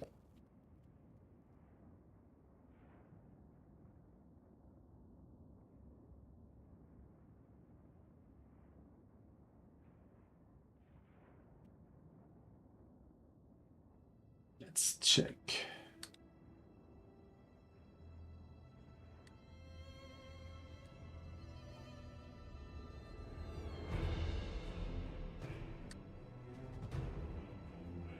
Okay.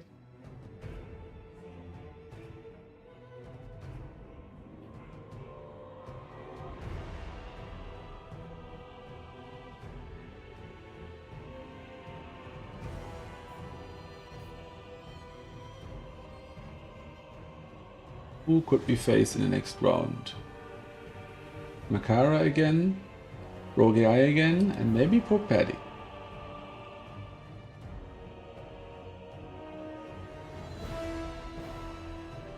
Or Son of Heaven, actually. He's also on 1 point.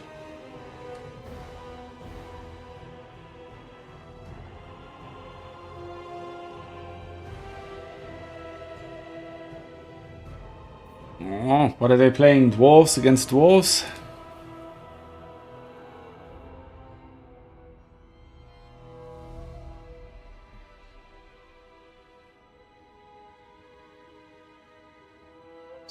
So far we have Maxi on 3 wins, Bird on 3 wins, Adam on 2, Martin on 2, B6 on 2 wins. Alright.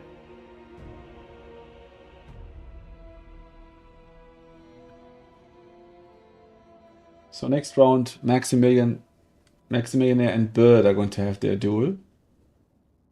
As the only players with 3 points. I don't think anyone else can get 3 points. Nope. Pope Paddy and Rogue AI, who are still playing, can only make it to 2, one of them.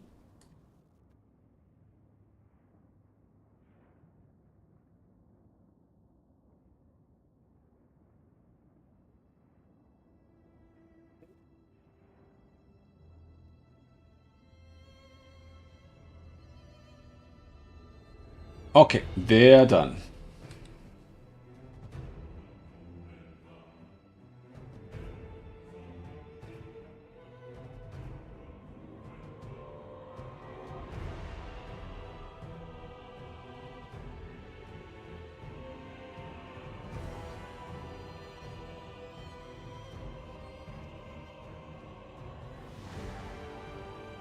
Okay, we're probably going to get a new bracket very quickly here.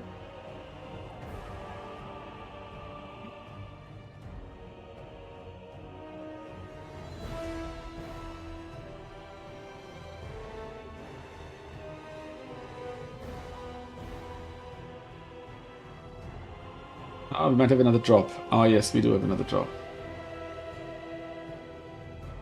He dropped. All right, I'm dropping as well, so that means I can cast a match next round.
Okay, I'm just going to add poor Paddy back to the bracket he dropped from, because otherwise Rogue AI will not get the op point. And now we can go into spectation mode and I can cast some matches. Yay!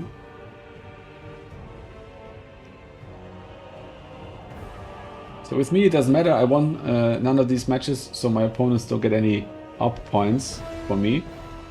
So whether I drop or not doesn't make any difference. And same with the other two players who dropped before.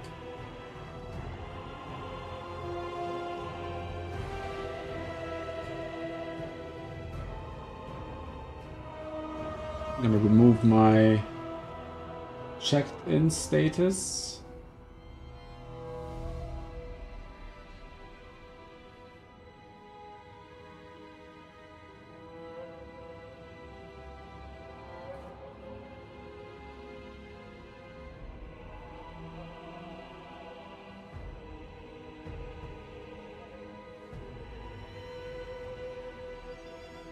Okay, something went wrong here.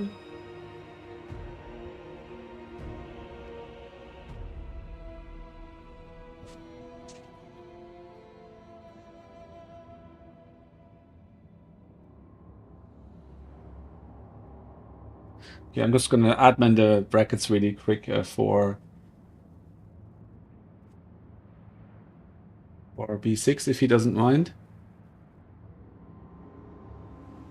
And I'm going to reach out to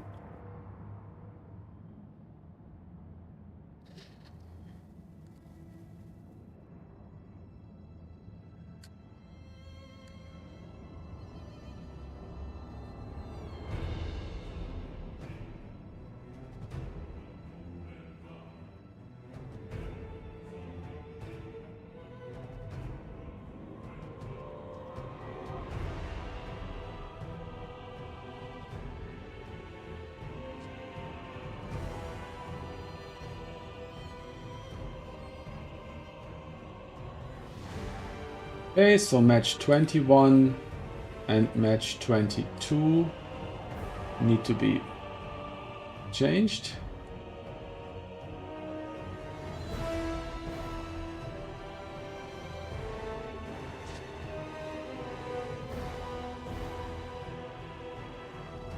Akara plays Son of Heaven.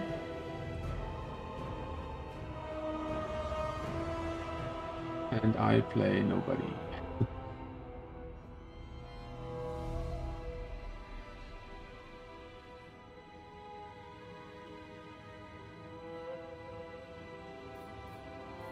Okay, we're probably gonna get a spec slot from Maxi. And now the brackets should be correct.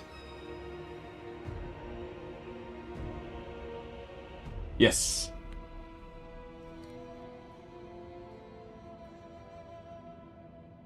Okay, so we are gonna start with Bird and Maximillionaire for the next cast. Then I will cast the semis and then the final. So we have 3 matches now left that I'm going to cast. And if there's a big delay in between, I have another replay from Maxi from earlier, where he was playing B6, which should also be a fun cast. Okay.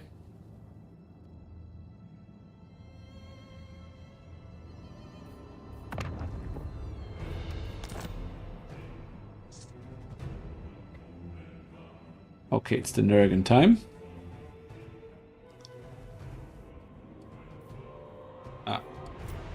Valley of Lies. I doubt that you can actually spectate with a code. I think you have to find the game. Not sure what's going on there. Here we go. Nurgan time. Spectate. And Maxi is maybe learning Nurgle today? That would be cool.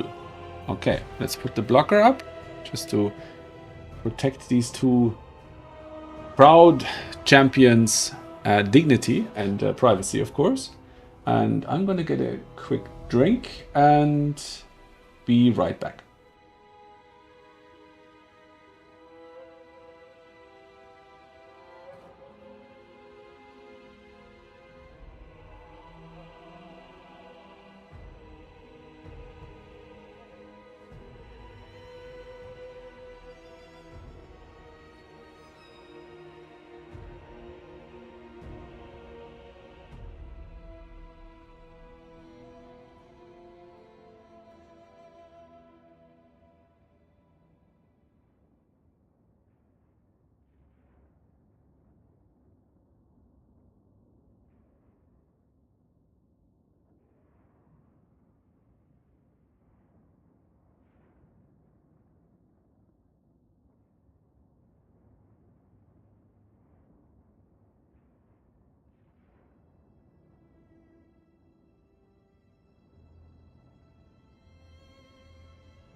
Alright, friends. It looks like they're not done picking yet. Or it's going to be Lizardman against Bretonia. No, I don't think so. The Bretonia build looks like a auto-generated build. I don't think that's the army that Bird is looking to bring. So let's see. There might still be in the elimination process.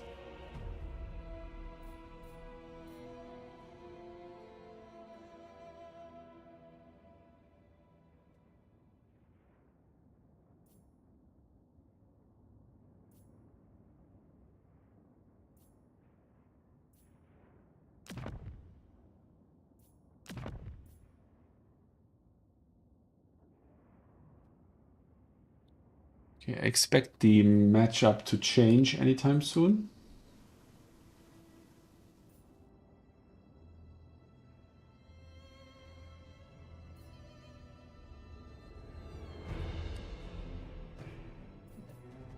Had he dropped?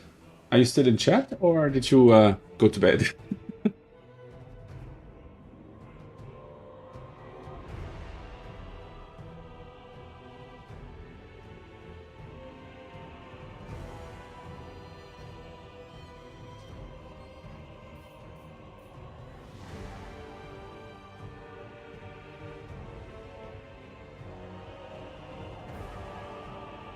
Okay, these players have not encountered each other yet, but I'm sure they soon will. And then we will see who takes the win.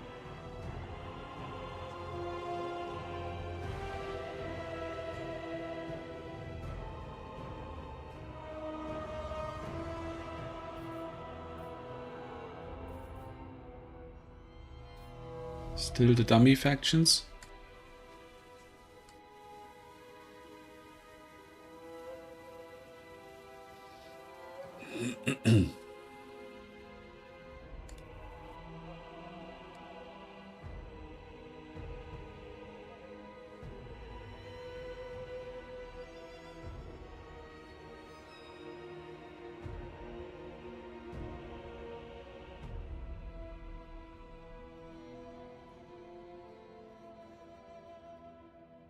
Okay.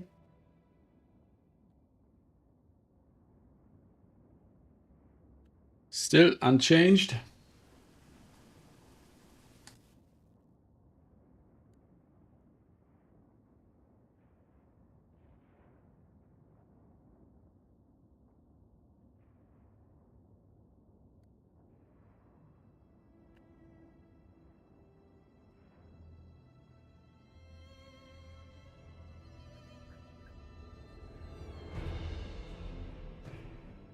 Nurgle, okay. So Max is gonna bring Nurgle and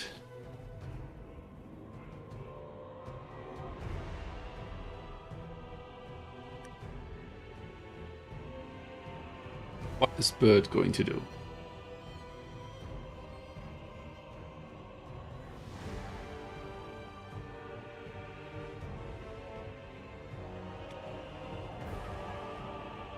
Okay, Nurgle against Lizardman. Neat.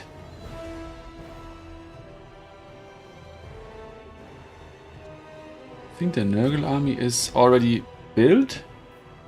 Ooh, that's awesome. That's a very cool. That's a very cool build. Okay, that's gonna be fun.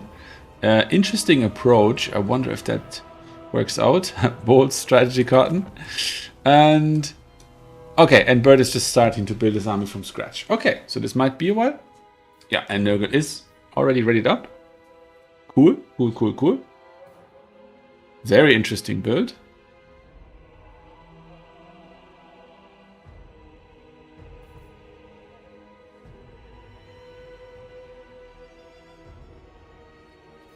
Yeah, he's leaning quite heavily in one direction. Ah no, now he's starting to change stuff.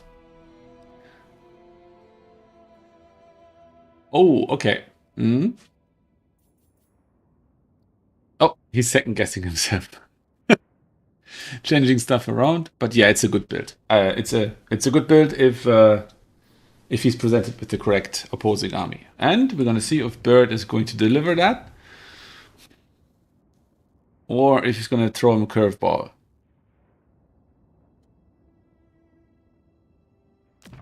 Okay, now Maxi actually went back to his original build, so wild.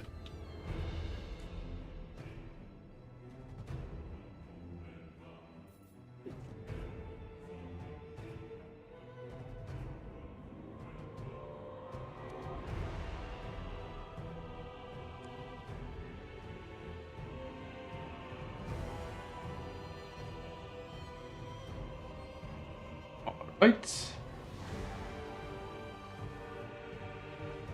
And still nothing built for the Lizardman.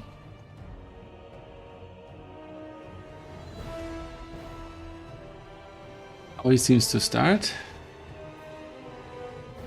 Yeah, Bird knows what he's doing, so it's not going to be a long time before he's finished with his build.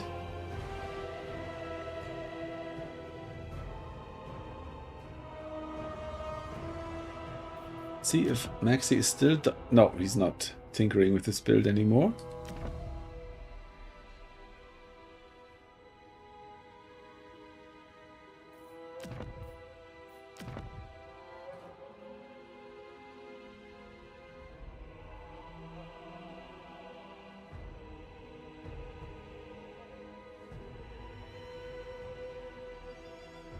Okay.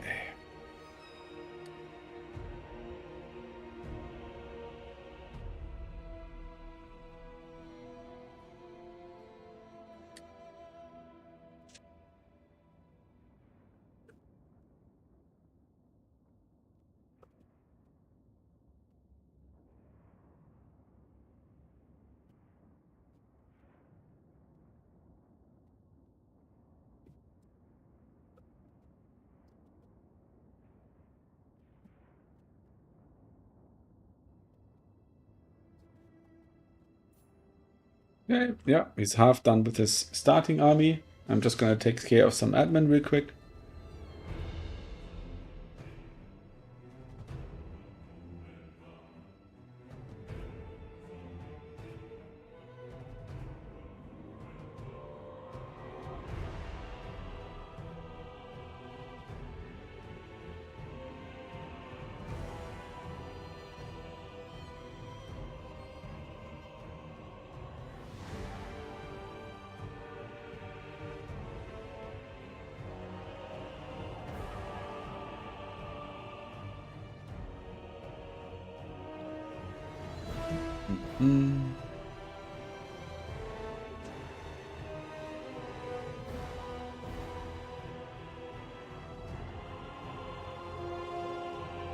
Okay, we're almost done here with the building. Bird just needs to fill up his reinforcements, and I think he's done.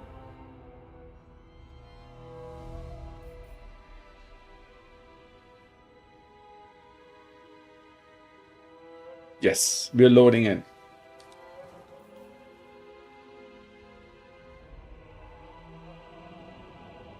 All right, everybody. So we are about to witness the 4th round match between the two top placed players in this tournament. It's B6's 3x3 Swiss tournament.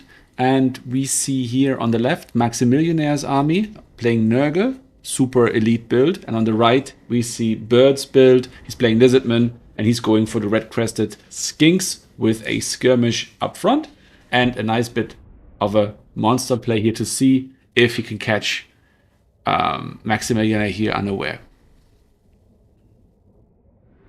Both of these players are already guaranteed to make the semi-finals, but this is still an interesting match because there is two strongest players in this tournament as far as we can tell. So over here we have the exclusively melee build of the Nurgle forces. They are all Chaos Warriors of Nurgle or Chosen of Nurgle, and we have Festus, the Leech Lord, with Stream of Corruption and Curse of the Leper and the Lore passive, which means that the play here is to spam these cheap spells and get the heal every time. The Nurgle heal is in the middle. It's not as good as the Tomb King lore passive, but it's better than the Vampire lore passive. So it's 1% of healing per cast of a spell, which means that if he uses the 5 wins Stream of Corruption, he do this 16 times, so that's a 16% heal on the army. Over here, we have the Lizardman army with the Ancient Stegodon and the Engine of the Gods. We have Tehenowin with Flog of Doom and the Curse of Andraher. And yes, let's see what they do. All right, they're moving up towards each other, and it's kind of lucky that they're both gone so heavily into melee infantry, so it's a bit of a balanced match almost.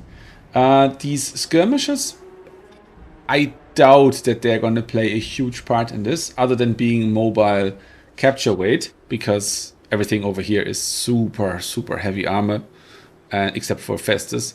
And yeah, 120 and 100 with silver shields. So yeah, they might flank around, shoot them in the back or something. But still, the armor is going to mitigate a lot of the damage, because only 2 out of 8 points of damage here are actually armor piercing. These guys here, of course, do all have armor piercing attacks, so they're going to do reasonably well. And these guys don't, but they don't need it, because they're so chunky, they're going to outlast their opponents. So, but these are the ideal counters to these, at least as far as the infantry roster goes. Of course, the Proxygores would do even better into non-anti-large units, and they don't have any. Kasich is coming in, Kasich the Befouled. The first bit of mobility that Festus is bringing in here. And now the skirmishers here are offering some poke into Festus, but he seems to be dodging or just getting lucky, one of the two. And they don't seem to be getting much out of that. He has the healing elixirs activated, which is a 0.1% heal per second. So that's quite good. At this phase of the battle, when he goes into melee, he might change to doing some damage with his alternative ability. Okay, we kind of kept the point over here for the Lizardmen. The cohort of Wattle is going to come in. And like I said, the Proxygores are a good counter into non-anti-large melee infantry. So that might just work out here. And these Skink skirmishers seem to have spent their ammo, about a quarter of it, maybe 20%, to really no effect so far. The Stream of Corruption, mostly designed to farm value, but it actually does very good damage against the red-crested skinks, because they don't have armor. And this is no, hang on, I think it is even armor piercing. Yes, 100% armor piercing, but they just have yeah, low model HP, and yeah, they're just a juicy target for such a spell.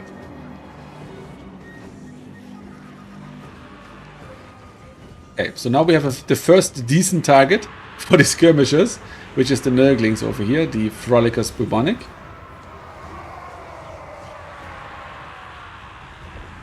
And okay, here we see the first clash. Here we see a clash. Here we see a clash.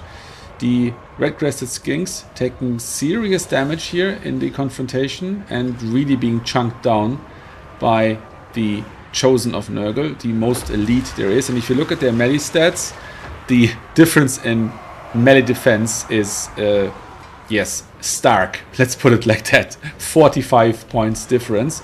That means that the skinks have a very hard time hitting the Chosen, and the Chosen don't have a hard time hitting the back. Okay, so this point is held by the Lizardmen. This point is going towards the capture weight of... Okay, so the same story is actually true here with the Chaos Warriors, which aren't as strong, but clearly also they outtrade these skinks very well. So I'm going to eat my words here. They are not an ideal counter into these units, because they just have such a high melee defense. Nurgle is designed for brawling and for blowing, and they're doing just that. Okay, let's see how this spell works out. Decent enough. And gonna go through the Chosen. Just barely clipping them. Okay, the Frolicus still fighting here, taking out the red-crested skinks. And here the Stegodon is fighting on top of the Chaos Warriors of Nurgle. This should go alright. Festus has taken some decent damage, but he's coming back now, and he has his healing elixirs active. These guys seem to overchase there. They went into melee very eagerly. And over here, we see that the Proxygores actually completely shifted the tides of battle and took out these Chaos Warriors, and now they're fighting the Chosen here. And we can see, when we look at them, the difference to the Chosen is, oops, it's not as stark. Yeah, so they're actually pretty good into all infantry, but obviously not very good into the Rotting Riders, which are anti-large, large themselves, and the Court of Wattle are not anti-large. So you see they're taking serious damage from this charge, and they're going to take more damage as the fight continues. And I don't think anything here can really remove the Rotting Riders from this fight. Okay, here we have a bit of a blob fight, something that usually favors the forces of Nurgle, but if we look at the value, the forces of Nurgle are actually 1,000 points behind. So it's all depending on how this flank works out and how this battle works out. Right now, when you just look at it bird's eye view, it looks like the Lizardmen are ahead, and it might just, they might just break the Rotting Riders with the charge of the Cold One Spear Riders, which are also anti-large cavalry, and they're wavering. Are they gonna break? Nope, they seem to recover. They moved off the point here before... No, actually, they're still fighting there, so they're going to capture this point back for the Lizardmen. And it looks like Nurgle is on the back foot here. The Rotting Riders recovered quite nicely, but we don't know for how long. Okay, Rotting Riders. Okay, they're still pulling through there, more or less. All of these... My goodness. Engine of the Gods. And we have Terranowin fighting in the Chosen. Okay, now the Rotting Riders are using their mobility and trying to charge back into the fight. Try to take out the Ancient Stegodon and the Proxygors that are fighting on this point. Kasich has taken some serious damage. He is usually very tanky and usually will come back from being routed because he regenerates. But in this case, it might be too little too late. Lizardmen seem to have the upper hand still. The Furies probably can't change this. Over here, there's a bit of a resurgence for Nurgle, but it's probably not enough to do any real damage here. Bird is calling in 2 units of Skinks, the Skink cohort and the Skink cohort with Javelins. The Rotting Riders are now routed, and I think it's a matter of time until Festus will likewise break and run for the edge of the map. Okay, the Furies are trying to catch out the Razordawn hunting pack. That might actually work out. They're pretty good against such units. And the Razordawn hunting pack have very low HP. I mean, by design. And yeah, here we see the tap out by Maximilianaire, who will move to the semifinals with 3 wins, and Bird will have his 4 wins to continue there. GG to both players, very well played, and next we're going to look at the semifinals. I'm gonna check the bracket real quick and see how long we're gonna have to wait. If this was the first match that is completed, we're gonna watch a replay real quick.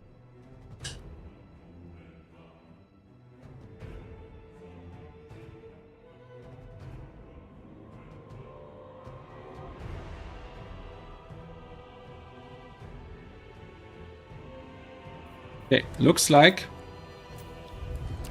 it's time for a replay. Yes, nobody has reported yet. Okay, so this was Maximilianaire on the Lizardmen against B6 on Khorne.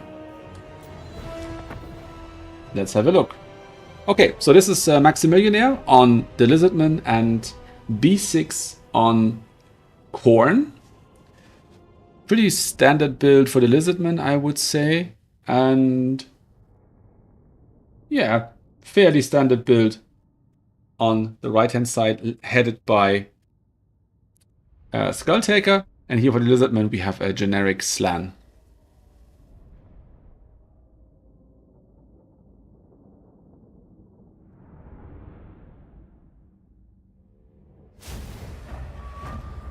Okay, the battle begins. In the middle, skirmishers are meeting dogs. It's not the most favorite engagement, but I think they're gonna try and get some value out of these Chaos Warhounds, not the Fleshhounds. So they're a lot squishier and not as strong in melee, but they might still try to charge and take out some of these skirmishers. No, they're just chasing them off the point, getting their third body over here, and trying to keep the Skinks from capturing this point. Nice hit here into the dogs by the solar engine Bastillodon. And now they're going to cap the point. But you see that's some free value that Maximilian could farm here on the Lizardman. Over here we have the forces of Khorne rolling forward. It's an all melee faction. The only ranged really they have is the Horseman and the Skull Cannon. The roster for the Lizardman is a bit more diverse, of course. But still, no Cav for now. And yeah, I was wrong. It's not a generic Slan, it's Lord Master Mundi on Zlak, his big mount. And let's see if the dogs are going to go into melee with the... Yeah, they are, with the skirmishes here, trying to take out one of these units. And I'm not actually that sure how much stronger these dogs are than the skirmishers. If they 2v1 them, they might actually get the dogs off them.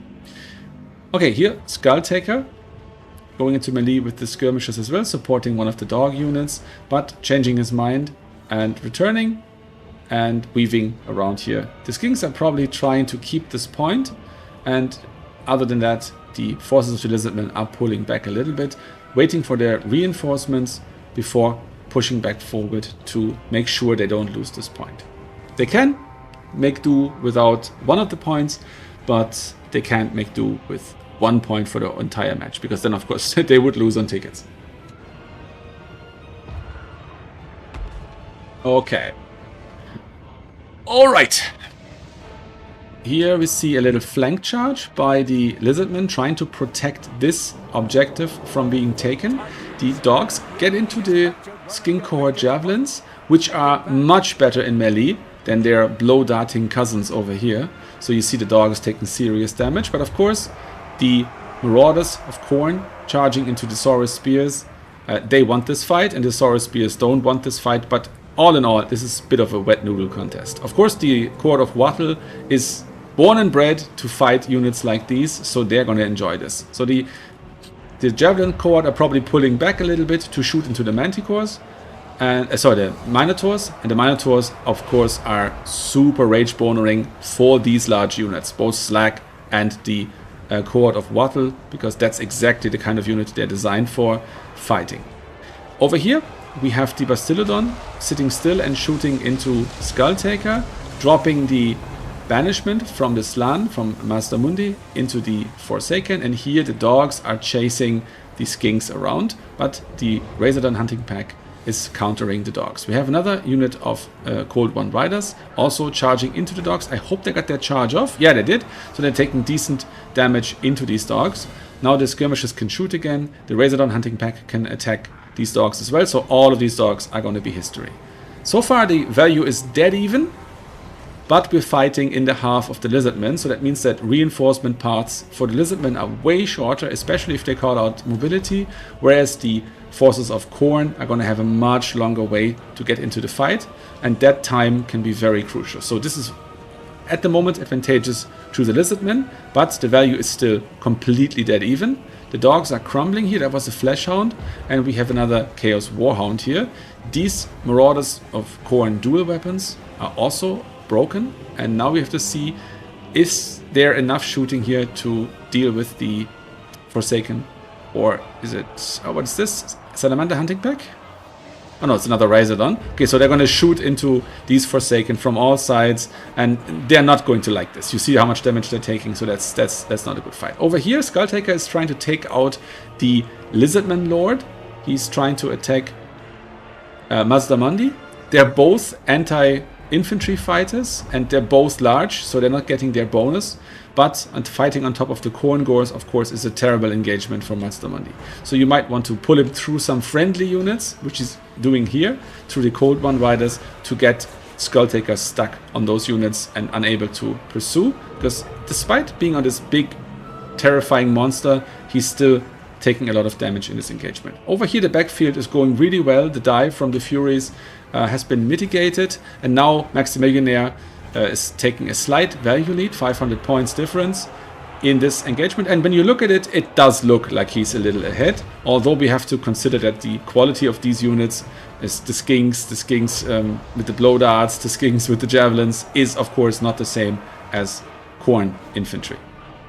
Here the Saurus Spears in the wet noodle contest, like I predicted with the Marauders of Khorne, they will be here a while, but now these Forsaken could change the balance, because they are actually good into spears and might do a lot of damage here. So these Forsaken are chased off by the Skink cohort. When you consider that the Skink cohort costs less than half of this unit, and that is about the same value left in these units, it's actually a good idea to invest this money to keep this money out of the game. At least in my book. Skulltaker is taking considerable damage from all the ranged attacks piling in, and the horsemen are shooting into Master Mundi, trying to take the damage here. They're both broke now. There's one more horseman here, and there's more furies coming in, and this might be the end of Skulltaker. He's been netted, net of Amentok, another 10 seconds, and that might just be... Oh, there was a different effect with the 10 seconds, but he might just be taken out. He's going to start crumbling in a moment. I hope they chase up, otherwise they're going to lose range here. He's starting to crumble, and this is probably the end of the Khorne Lord, and I'm expecting a tap out here relatively soon. Over here we have the Marauders wavering, probably about to break when the Lord is taken out. The Court of Wattle is on top of Skulltaker here. Lord Master Mundi is trying to flank back towards the center of the map, and you can see sometimes playing for the objectives is not the main objective. Sometimes trading for value, and even if it's just a 1000 point lead on the counter, you can really dominate your opponent in a way like Maxi has just demonstrated here. These cheap skinks coming in to cap this point together with the Cold One Riders, and everything is here in disarray.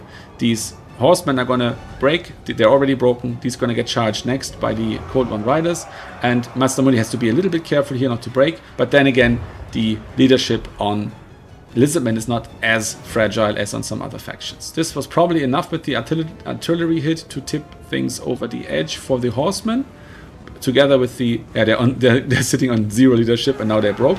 And here we got a nice charge of the horsemen into the Cold One Riders, who barely got a counter charge off, but it was too little too late, and the match is over. Alright, GG to the 2 players. B6 and Maximillionaire. Maximillionaire carrying the victory here for the Lizardmen. Quite a dominant victory, I would say. GG, well played. Alright, back to the lobbies. Nope.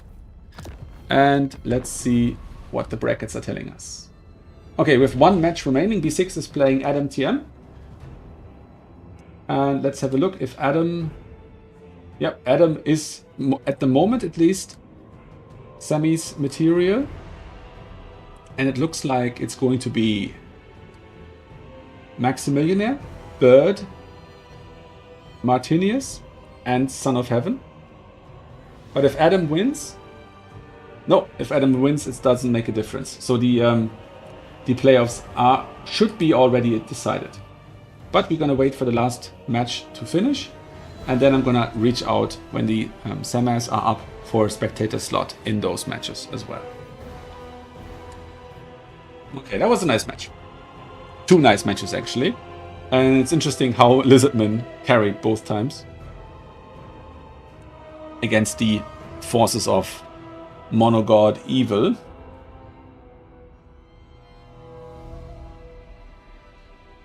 The participation in this tournament really tanked from 12 to 8.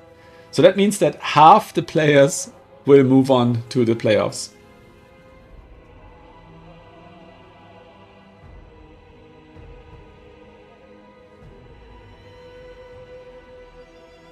So Adam and B6. Yeah, the host was probably doing some admin, and thus took a little longer to get ready.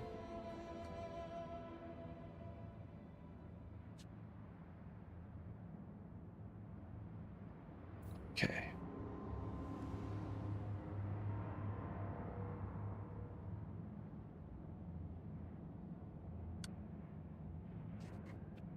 Okay, they just finished their match, and now we should move on to the playoffs.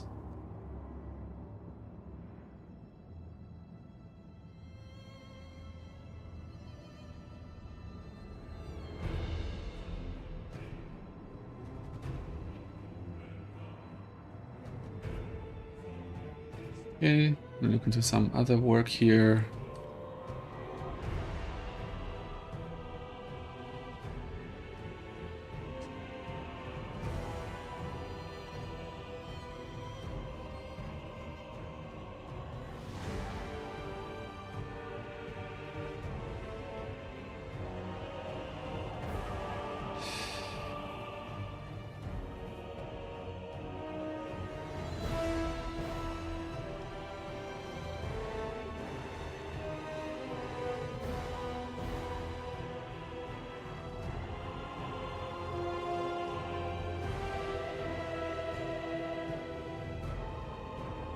Okay. Let's see how far we are with the top 4.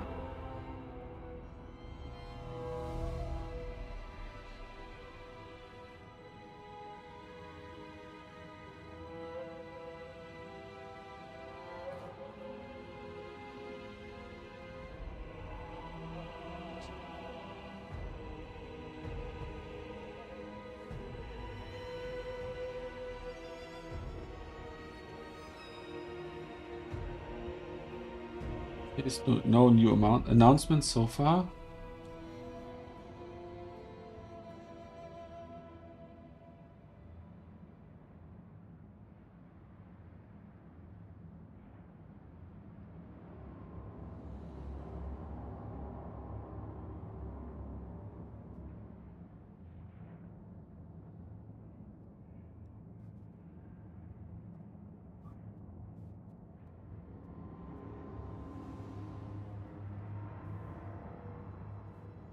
It'll only be a matter of a few minutes.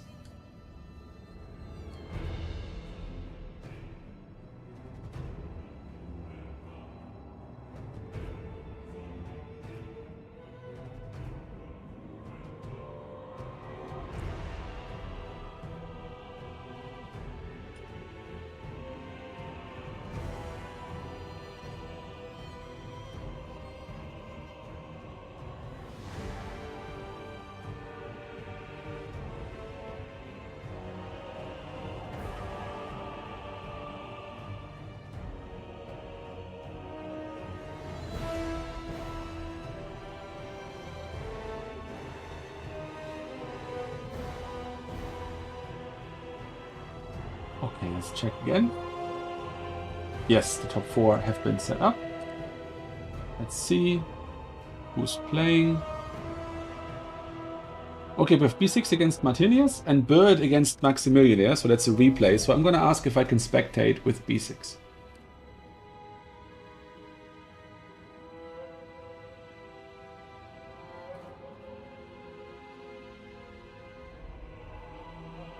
So how did this actually work out in the end with the points? We probably had some... Oh no, it worked out perfectly. Nobody needed their points actually. And we're gonna spectate. Let's put up the blocker preemptively here so that we don't give away their builds.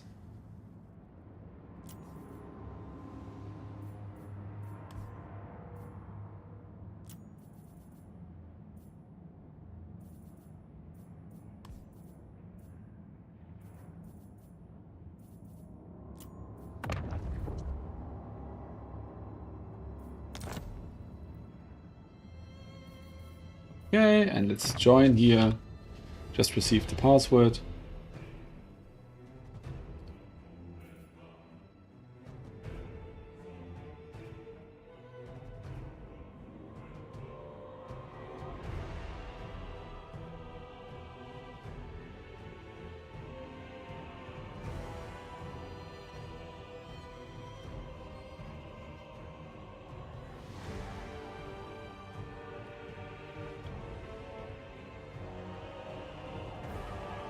Okay.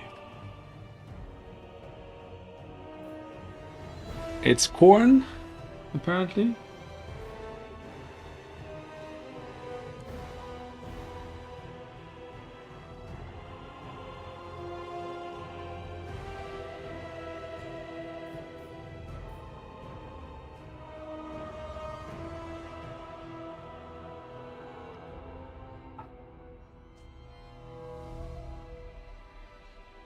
Okay. Yes, we have fresh leaderboard since yesterday, and that means that right now Bird is at the top of the leaderboard.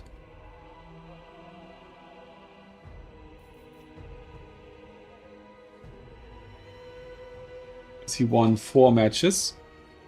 But of course, if he's eliminated here, or if someone takes the win of this tournament from him, then that person will be in first place, because the leaderboard is ranked by tourney wins first and then by match wins. the win rate doesn't actually matter. I should be all the way on the bottom now of the leaderboard because I have 0 wins and 3 losses.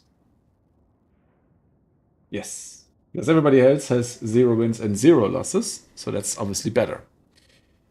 Okay.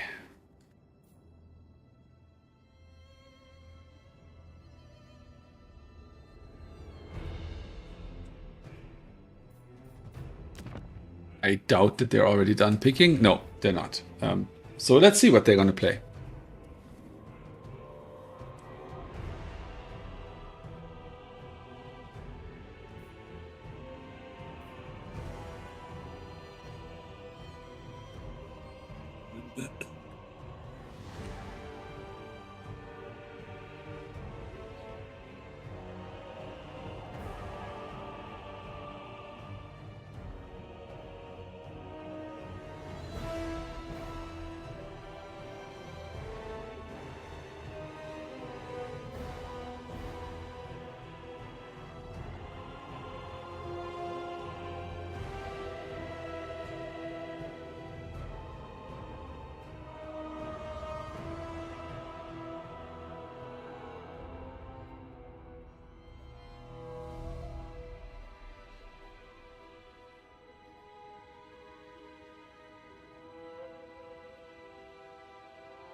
They're still picking.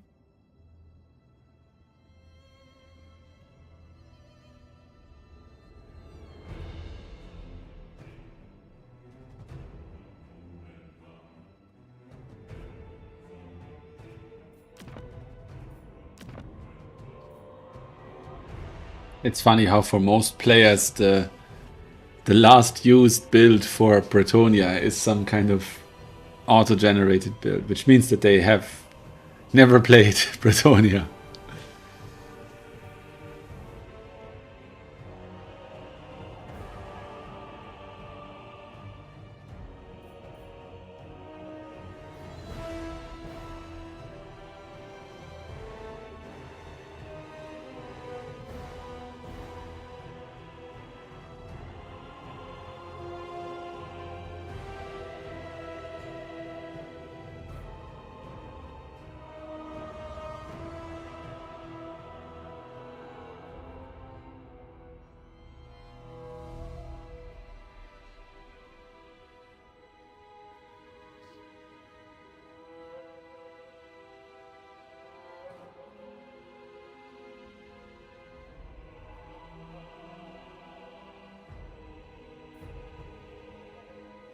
Still not picked.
Everything else should be fine here.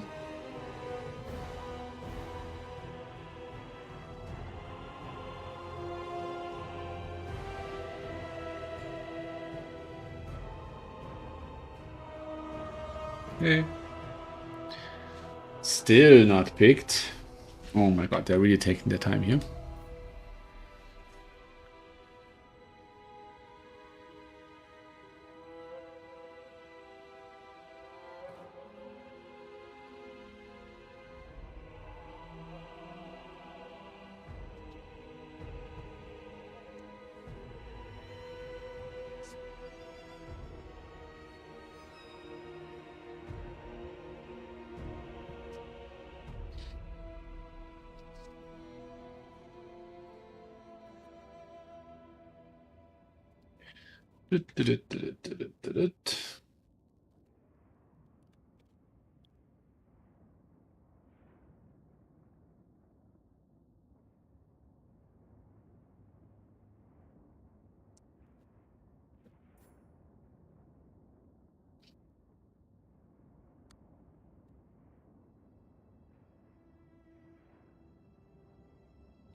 Is this the same tourney you were trying to do yesterday at 1 a.m.?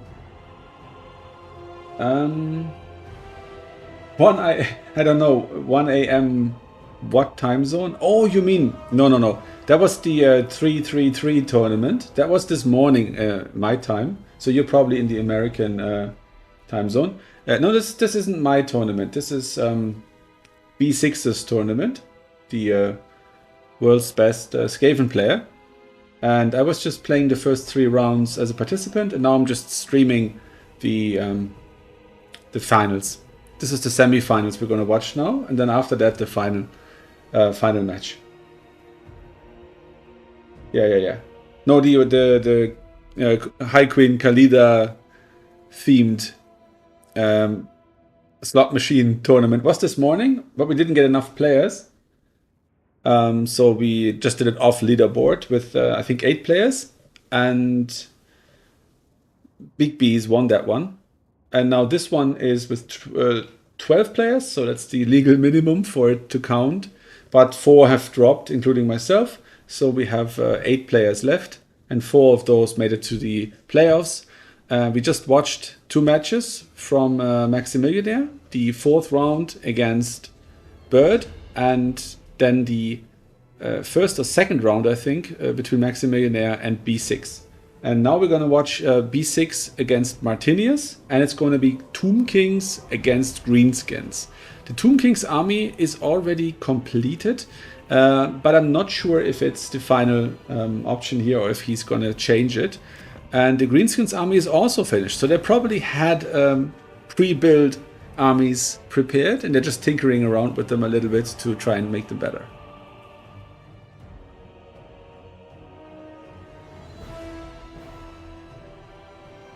Yeah, like I said in the announcement, the tournament that you were referring to, the 333, I think it's a great format, and I'm definitely gonna bring it at a later in the day time slot. The tournament this morning, or 1 a.m. as you said, is the Australian time slot. So it's the evening in Australia, it's the morning in Europe, but it's terrible for any American time zones because it's going to be somewhere between midnight and 4 a.m. or something like that.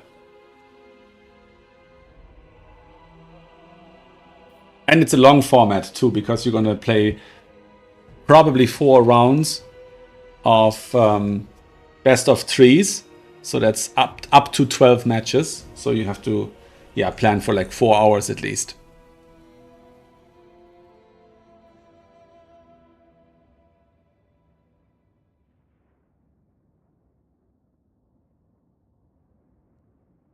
Yes, yes.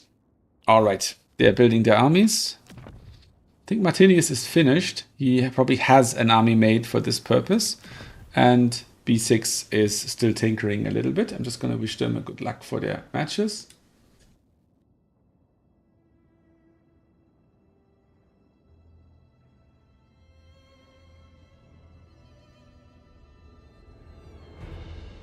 Okay, B6 is finished. Okay, that's great. Yeah, that's definitely great, JT, because we are always looking for players for that time slot, because there's only a handful of Australian players, actually not even a handful, and then we have some Asian players. So it's not so easy to fill that tournament and get it up to 12 participants. So having somebody who can generally do it would be great. So I'm going to keep you on the shortlist. What's your Discord name again? Sorry, my memory of these things is terrible.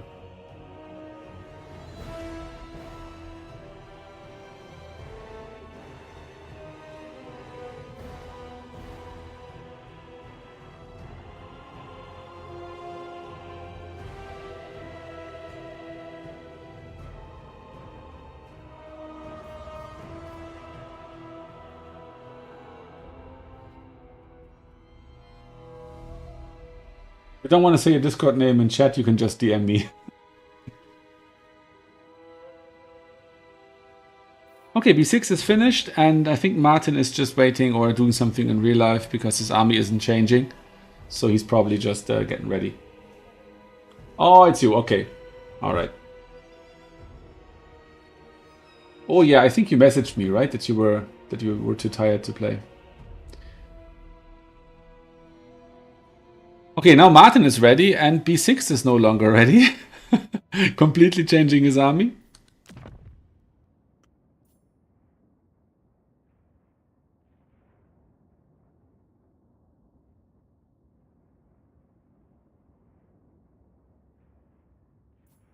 Okay.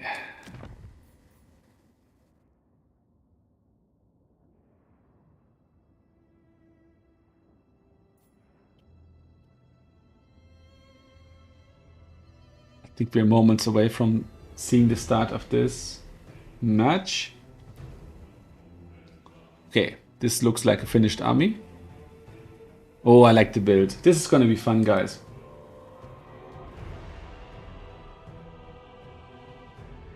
All right, we're loading in. This is the semi-finals of B6's 3x3 Matrix Swiss tournament.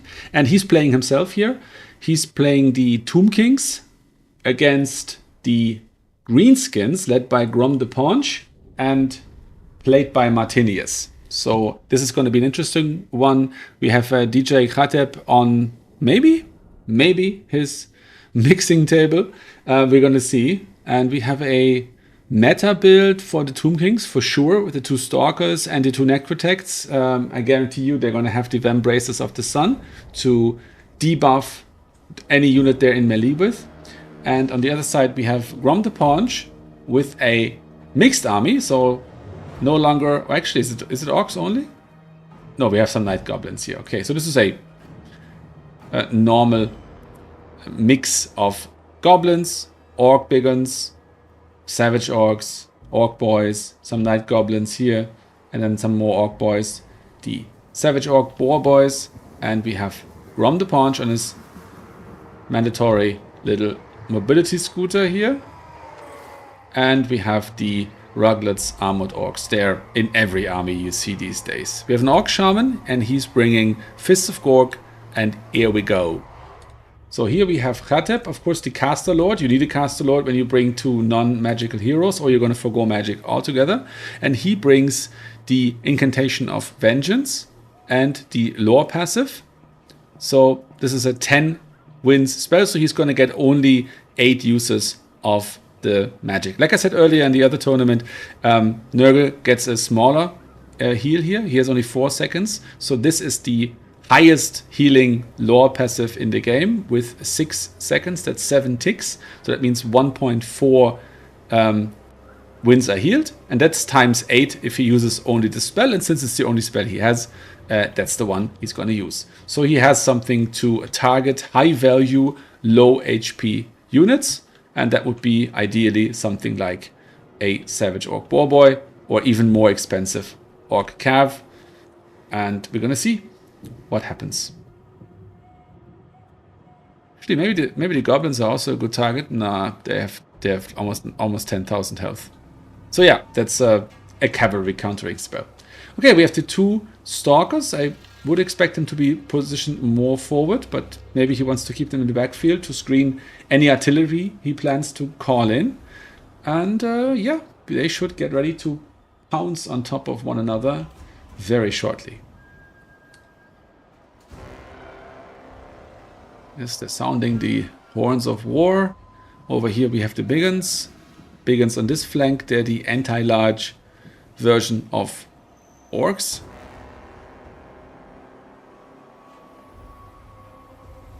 And the army, even though they're the same size, because of the compact formation here, looks much smaller. They're going super wide to envelop this formation and also to probably triple cap out of the gates, at least a double cap, whereas the Tomb King army is much more concentrated. Alright. Massive Vanguard zone, if I'm not mistaken. Although I think this is the Vanguard zone, only up to here. We can't see it for the orcs because we are on the side of the Tomb Kings by default, because that's the person who added us to the lobby.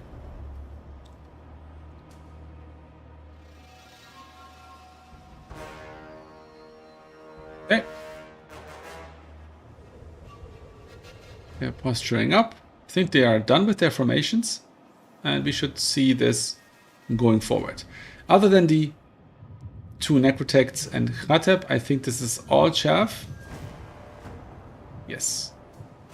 Okay, and it's going to be the goal for B6 to get a lot of damage into a lot of different units before the different heals proc, because that way he can get the maximum benefit out of these heals. Each of these 3 steps in the Realm of Souls gives him another 16 points of healing here. And he gets that 3 times. Actually, the second one is twice as strong. So this is 1.6. This is 3.2. Or actually, no. 3 exactly.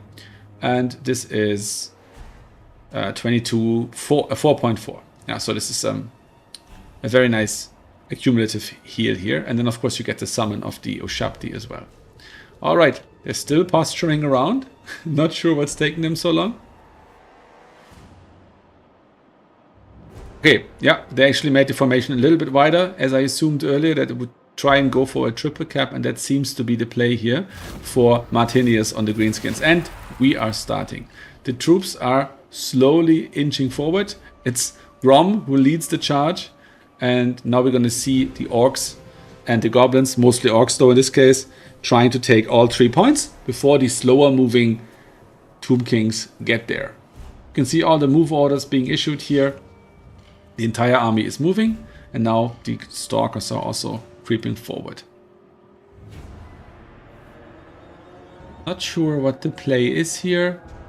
They enter large, of course, the stalkers, so they want to fight Cav or deter Cav, whichever is more suitable in this case. Khatep is moving forward on his steed. And I wonder what his objective is. He probably just wants to delay the capture here, or maybe trick our paunch little Grom here to charge in, which he doesn't do. And he's probably gonna swing right back to provoke him again. The 2 Necrotects down here, sitting on a point, they wanna get into melee, but ideally on top of some friendly units. Grom caught Khatep here, and he's going to beat the brakes off him if he doesn't get away.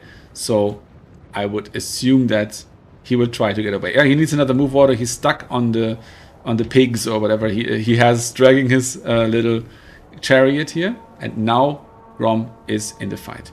The stalkers are starting to shoot, but they only got a few shots off before Grom turned and ran. Okay, over here our Necrotects on sleds are charging into the big uns. I'm not sure if that's a good idea. I think it's a bit misleading that they have these crossed swords when they're actually an anti-large unit. They should have a halberd symbol or something, because it's quite misleading. Obviously, you don't want to charge a chariot into these units, even if... Hang on, does he not have the Vambraces of the Sun? Ah, he does. Okay.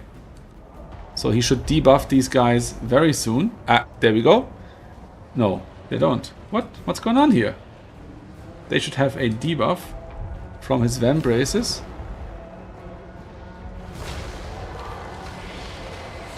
Okay. Blinded is not applied. Hopefully it's gonna work against some other units. Nope. Okay, let's wait and see if it's gonna be in effect later, or maybe it's just a problem with showing the effect. Okay, so the Stalkers really took the Trolls here to town. And still no effect. And let's see what's happening. Okay, we have the Stalkers over here shooting into the Savage Orcs. We have the Skeleton Horsemen fighting the Savage Orcs here. We got the Ushabti summon fighting probably these Savage Orcs if they don't get another order. And here we have some additional shooting from the Chosen of the Gods, which have been called in into Grom the Paunch or his supporting troops. Definitely the Screaming Skull Catapult, and this is also one of the explanations for the Stalkers, because you need something to protect your Screaming Skull Catapult, because it's such an instrumental piece. You really want to make sure it doesn't get taken out. The Stalkers have to withdraw here from the big ones, and there is nothing right now that's really good against these big ones. Maybe some melee infantry other than standard skeletons could be called in to take some stopping power into these orcs, because right now they're just gonna cause a lot of pain. And they're anti-large. These guys are anti-large as well, but they are large, so you really don't want to fight them into this. Khateb is in danger here when he fights them in the longer fight, because he is not the best of melee fighters. You can see the Cav here is also taking extreme damage. They might get them on account of their low leadership. 17 isn't great, and if the Screaming Skull should probably retarget into here for a moment, just to make sure to rout off these guys. Grom the Paunch is taking some damage, so the Stalkers here are really doing their job. They are on half health, but actually have full models still, and each volley of their laser gazes really does some damage into Grom here. So that's a decent play. At the moment we're triple capped for the greenskins, but the value trading is very even. So let's see, what are we targeting here with the Screaming Skull Catapults? Over here into the blob. That's probably the best place to fire into. You can see the Screaming Skulls flying in there and probably hitting the big ones in the back.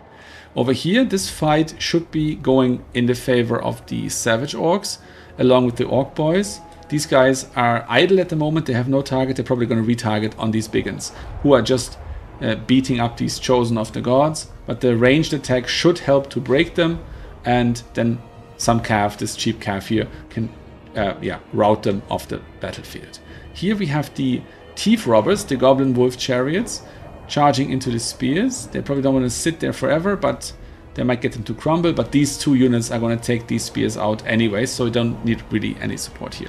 Now we have a 600 point value lead from Martinius on the greenskins. And yeah, I would say the two Tomb King forces are looking a bit thin here. This Necrotect is almost dead. This one is also on low health. He's charging into the Morgrub's Mangy Marauders. And here we see the damage output from the Stalkers still on full health. Alright, here we have the Fists of Gorg imbuing magic damage and increasing the damage output and the fighting capabilities of these units massively. They're going to go in here and take these Cav out as well. So now we have the first time some capture weight here on this point, and these units are crumbling. So it doesn't look great. The Chosen of the Gods are shooting in here, but doing a lot of friendly fire apparently. They're also taking Grom down further, and Grom might actually break to the next volley from the stalkers here. Actually, no, he's probably going to get... Yeah, he's going to get away before they can really fire. And these thief robbers here would probably be the next target. You don't want to chase him because he's faster than these guys are. Okay, yeah, he's retargeting. Maybe on the Orc Boys. Or maybe he's just going to tank their charge with the Halberds, because these are anti-large melee fighters. So you don't really want to frontal charge them. Unless they're moving, then they're not braced and you can actually do some decent damage. Okay, Martinius still slightly in charge, but it's only 400 value now. And if Grom routes off, the balance of this battle is going to change. He doesn't. He recovered and is now starting to regenerate at a decent, steady pace. And going to regain some energy. The reason why we didn't see any new summons from the Tomb Kings for such a long time was that he was saving up for Khemrian War Sphinx, which is an anti-infantry monster with great attack and animations, probably the best in the game. Might be one of the best anti-infantry monsters altogether. And as long as the Screaming Sky Catapult can fire here unmolested and deal its damage to infantry and apply its significant impact on leadership, we can see something happening here. It has to take cover, -8, plus the -10 for artillery fire, that's -18, plus the damage it deals. So we have an easy 20 leadership debuff on this unit. And let's see what the Nehekaren horsemen are doing here. They're probably going to here charge off these night goblins. And going to take some friendly fire from the Screaming Skull Catapults. They're not terribly accurate. The Carrion are coming in, probably to attack the Biggins, but that's not actually necessary. They could just take some damage here. And now these Nehekaren horsemen need a new target. The Stalkers have taken some damage. Oh, Khatep is getting really low here. The Sphinx is trying to save him by routing off the Orc Boys and the Squig Riders. Or it's a Squig Herd, actually. Okay, that worked out, and now I would try and get away with him, but he is seemingly trying to use him offensively. Let's just see what happens. But yeah, Grom is sitting down here and you want to target him with this Stalker. I was just thinking to target Grom and then he did it. So perfect. Khatep needs to pull back here and just use his magic from now on. He is not going to be a fighter in this battle. Here we have some Skeleton Spearmen with very low capture weight trying to capture point 1. It's yes, it's absolutely high time to start capturing here. It's probably a bit too late at this point for the Tomb Kings to pull this one back, because with 75 points it's 25 seconds and you're not going to capture 3 points in 25 seconds. The value trading has been quite even throughout. There's a wonderful leadership break in progress here with the terror-causing Sphinx, of course, but with 4 seconds left there is no hope for the Tomb Kings to win this one. So that means Martinius, GG, he makes it to the finals of this tournament, and B6 has been eliminated. B6 is the host of this tournament, so he's still going to be around and probably also going to watch the next cast of the finals match. Right. Let's GG everybody.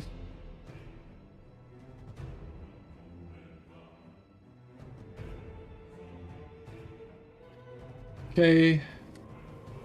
Okay. And we have bracket. Let's see if the other match is completed. I would think so, because of how long it took to get this one going. But who actually knows? Oh, not done either.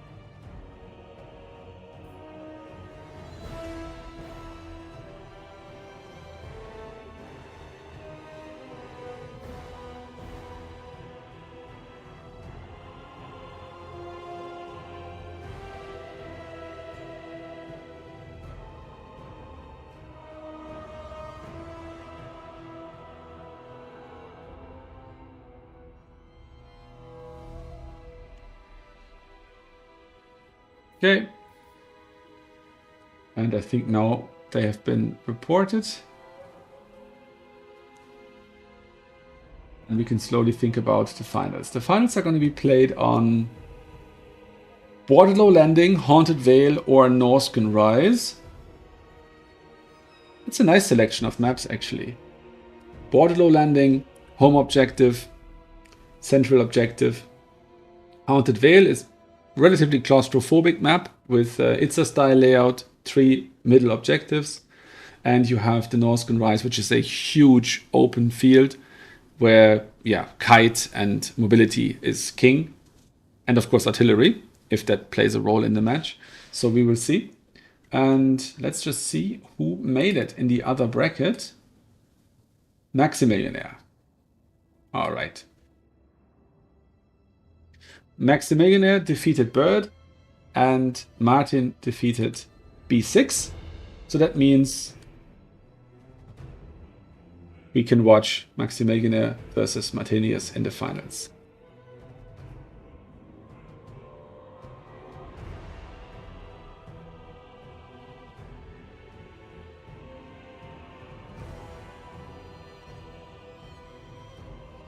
Yes, yes, yes, yes.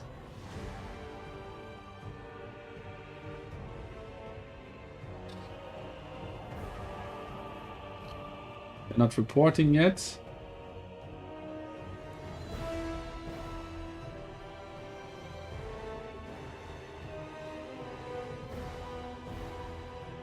Okay, very nice.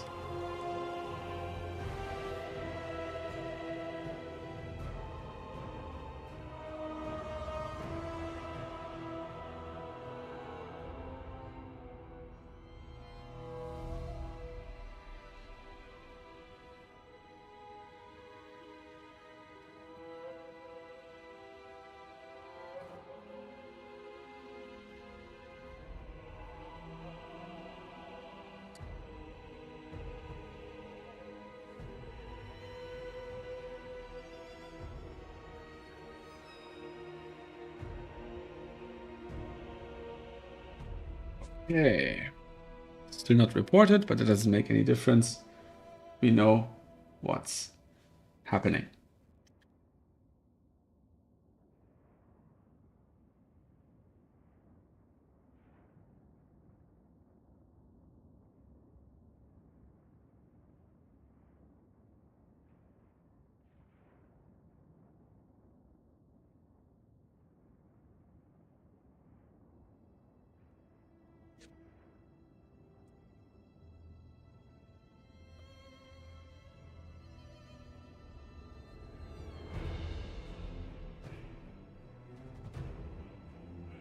Okay, I'm just asking for the replay from the other semis. That might be a fun one to watch, and we could then use the time while they get ready for the next match.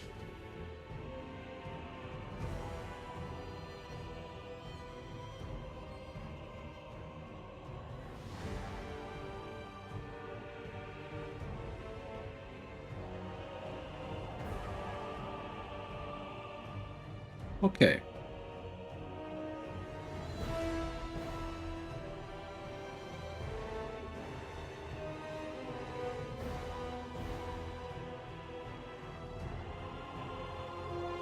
Okay.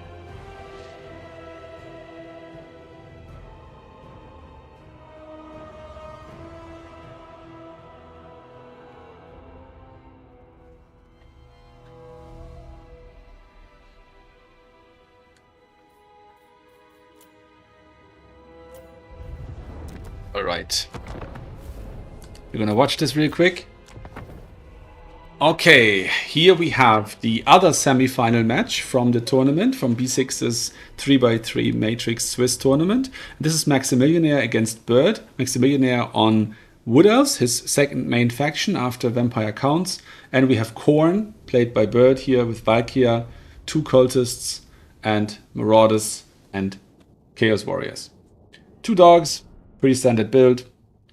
And these guys are here to drop their summons. We have here 2 Deepwood Scouts with the Swift Shiver Shards and 1 RR Waywatcher. So a bit of a semi-kite build. And let's see how it plays out. Okay, we're moving forward immediately. These 3 guys can of course take out a single dog. It's only a warhound, not a flesh hound, so it's much easier to counter. Over here, everything of course can take on these dogs. They don't have a single chaff unit that would lose to these dogs, and the dragon just rolls in right away and probably tries to bully these hounds off the point to prevent the capture, but they can just run around in circles and waste the time here. So it's probably going to happen. The capture is probably going to go through. Yeah, if you pounce in immediately, that's the one way you have to get these hounds off, but they might swing around and just run circles around you. You will have to see. Okay, over here, nothing happened so far. These 3 archers are not on fire at will, which is what you should do when you're kiting. And the dogs are probably none the wiser that these are actually here. Let's see if the volley hits. Nope, pretty much a miss. Yeah, you want to be a bit closer before firing on the dogs, but it was a nice leadership debuff. This is the discouraged minus 16 leadership issued by the Way Watchers. Okay, we have a bunch of Wildwood Rangers. They took the first 2 points and then can push forward here. We see a stalling strategy by the Forces of Khorne. They want to get more troops in before pushing, because they are operating under the assumption, I think, that there's not going to be more archers, and more infantry against the same amount of archers means that they can be overrun much more quickly.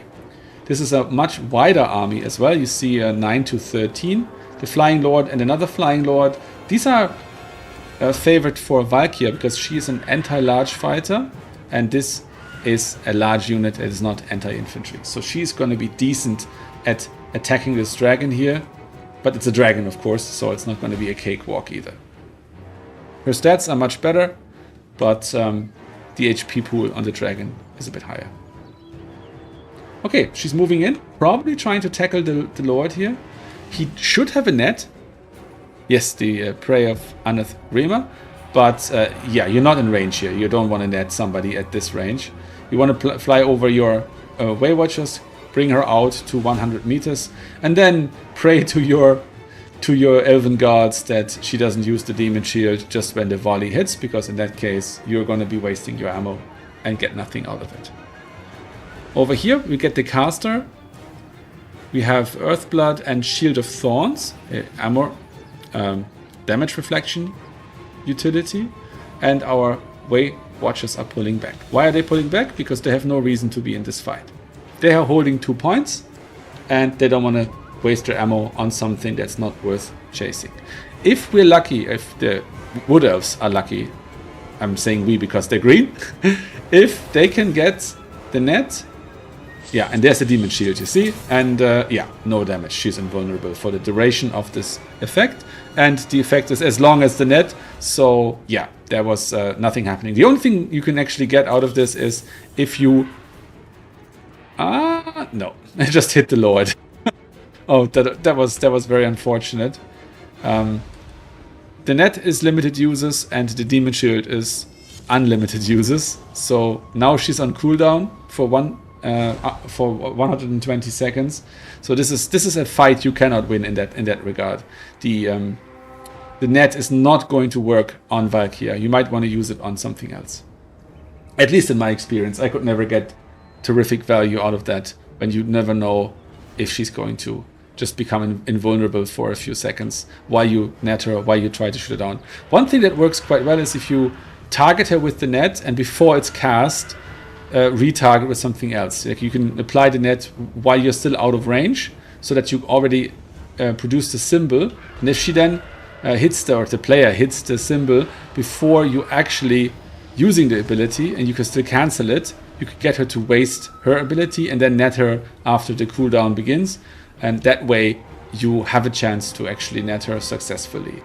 Okay, so either shoot them into the shields or don't, but a player of Bird's caliber is not gonna have Valkyria sniped. So all of this, as tempting as it is and as much as I would fall for it as well, you're more than likely really wasting your time trying to snipe a Lord against somebody like Bird, somebody like Daniken, or another high caliber player like that. Over here we have the Wild Riders in the back. We have the Wild Hunters of Cornus.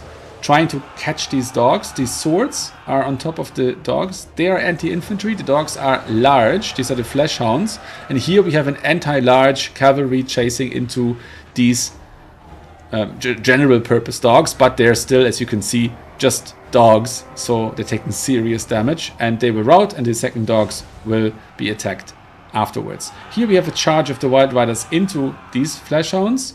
Also going to counter them pretty hard, and the Furies are flying away.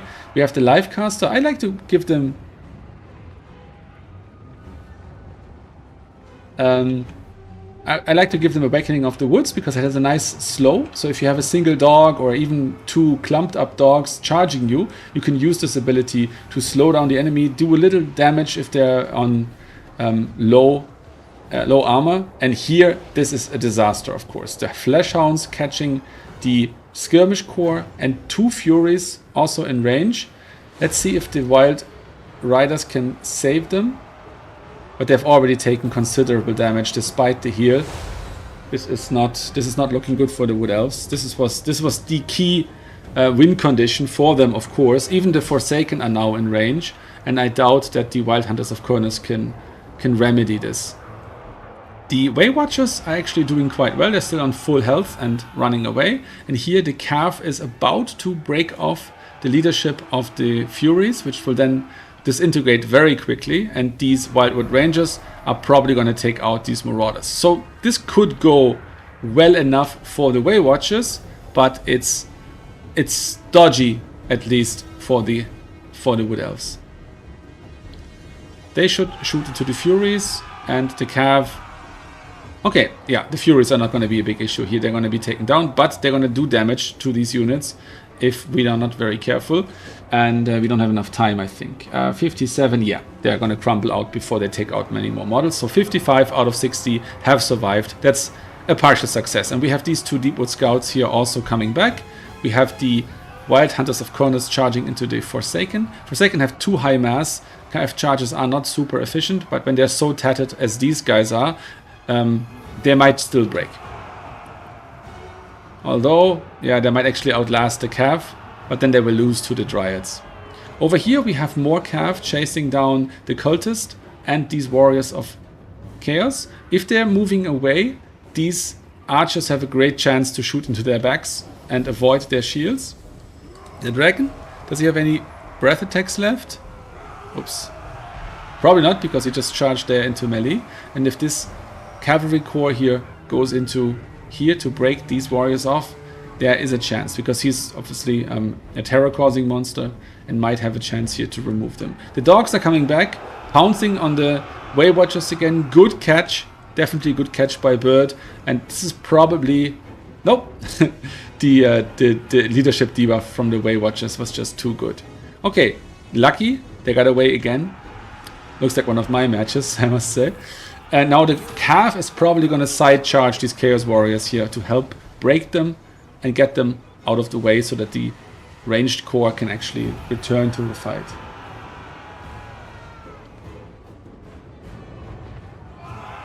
Okay. I think I missed the Lord Snipe.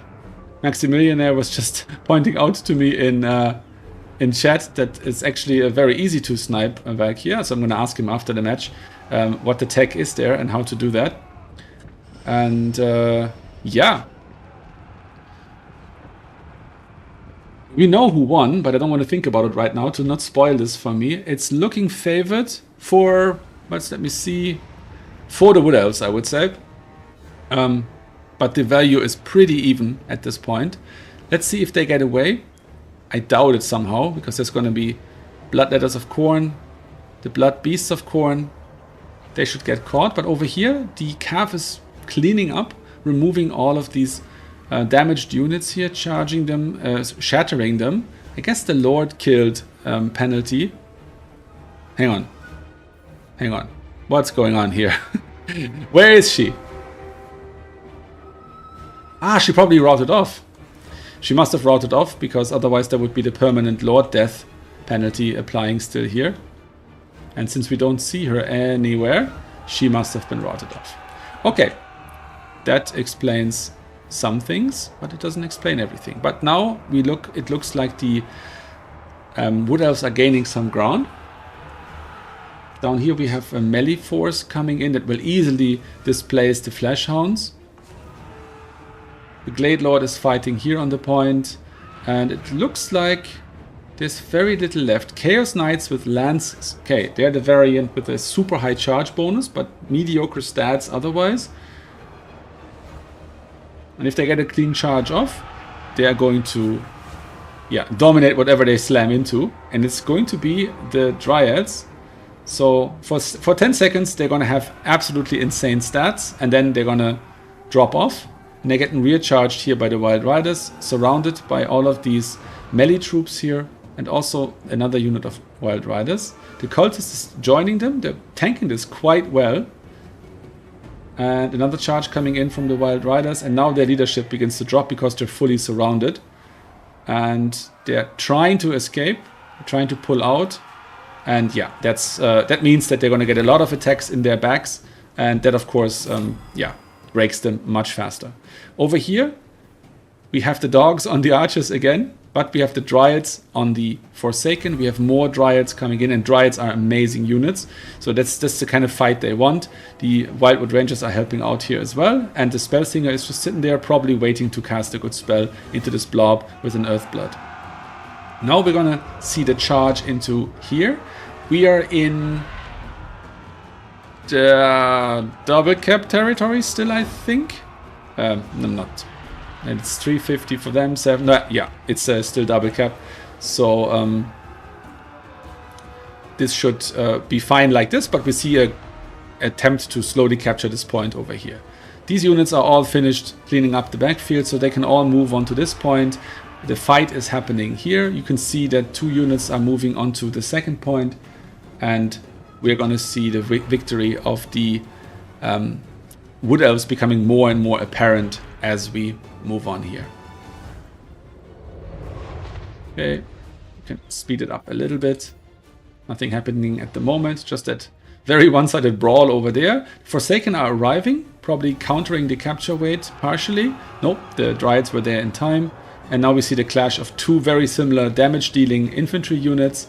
And yeah, you see how they're chipping each other down. The Wildwood Rangers are mixing in there, and the last breath of the Glade Lord taking out almost the entire unit here, breaking it immediately, and then this is just a Chaos Warrior unit, overpriced. That's why everybody's using Bearmen these days, and they're going to be fighting the Wildwood Rangers, which are anti-infantry and armor-piercing, so just what you want to have against these high armor Chaos Warriors. And you see how much damage they're taking, how the leadership is tanking, and in a moment they're going to be off the map.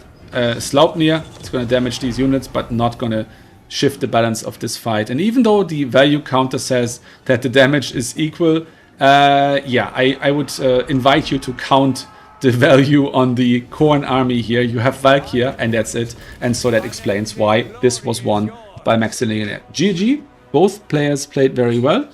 And I will have to watch this replay again to catch the Valkyr snipe, because I completely missed it in this one. So very well done, and I'm going to grill Maxi afterwards to tell me how he did that. So very nice, and now we can move on to the next match.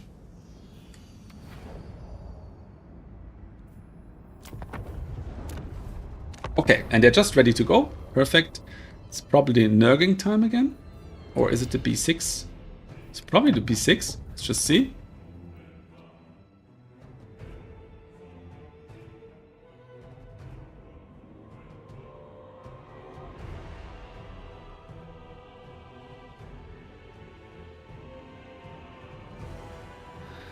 Okay, we're in here. Maximilian on Wood Elves. I'm just gonna put the blocker up for a second, just for a sec.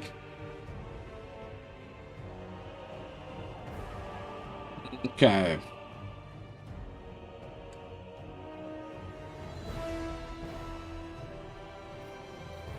Wood Elves are already done. The Greenskins are still tinkering a little bit. Ooh, that's a very nice combined arms approach here from the Greenskins. And you're gonna see a Wood Elf force, which is also pretty standard for Maximilian, I think. And they're loading in. So we can remove the blocker. All right, now we're going to watch the finals of B6's 3x3 Matrix Swiss tournament. And here we have Maximilianaire on Wood Elves against Martin on the Greenskins. Two interesting armies, one semi-kite build for the Wood Elves and a mass orcs, goblins, combined arms approach by the Greenskins. This one is live, so we don't know the outcome. I wish both of these players good luck and maximum success.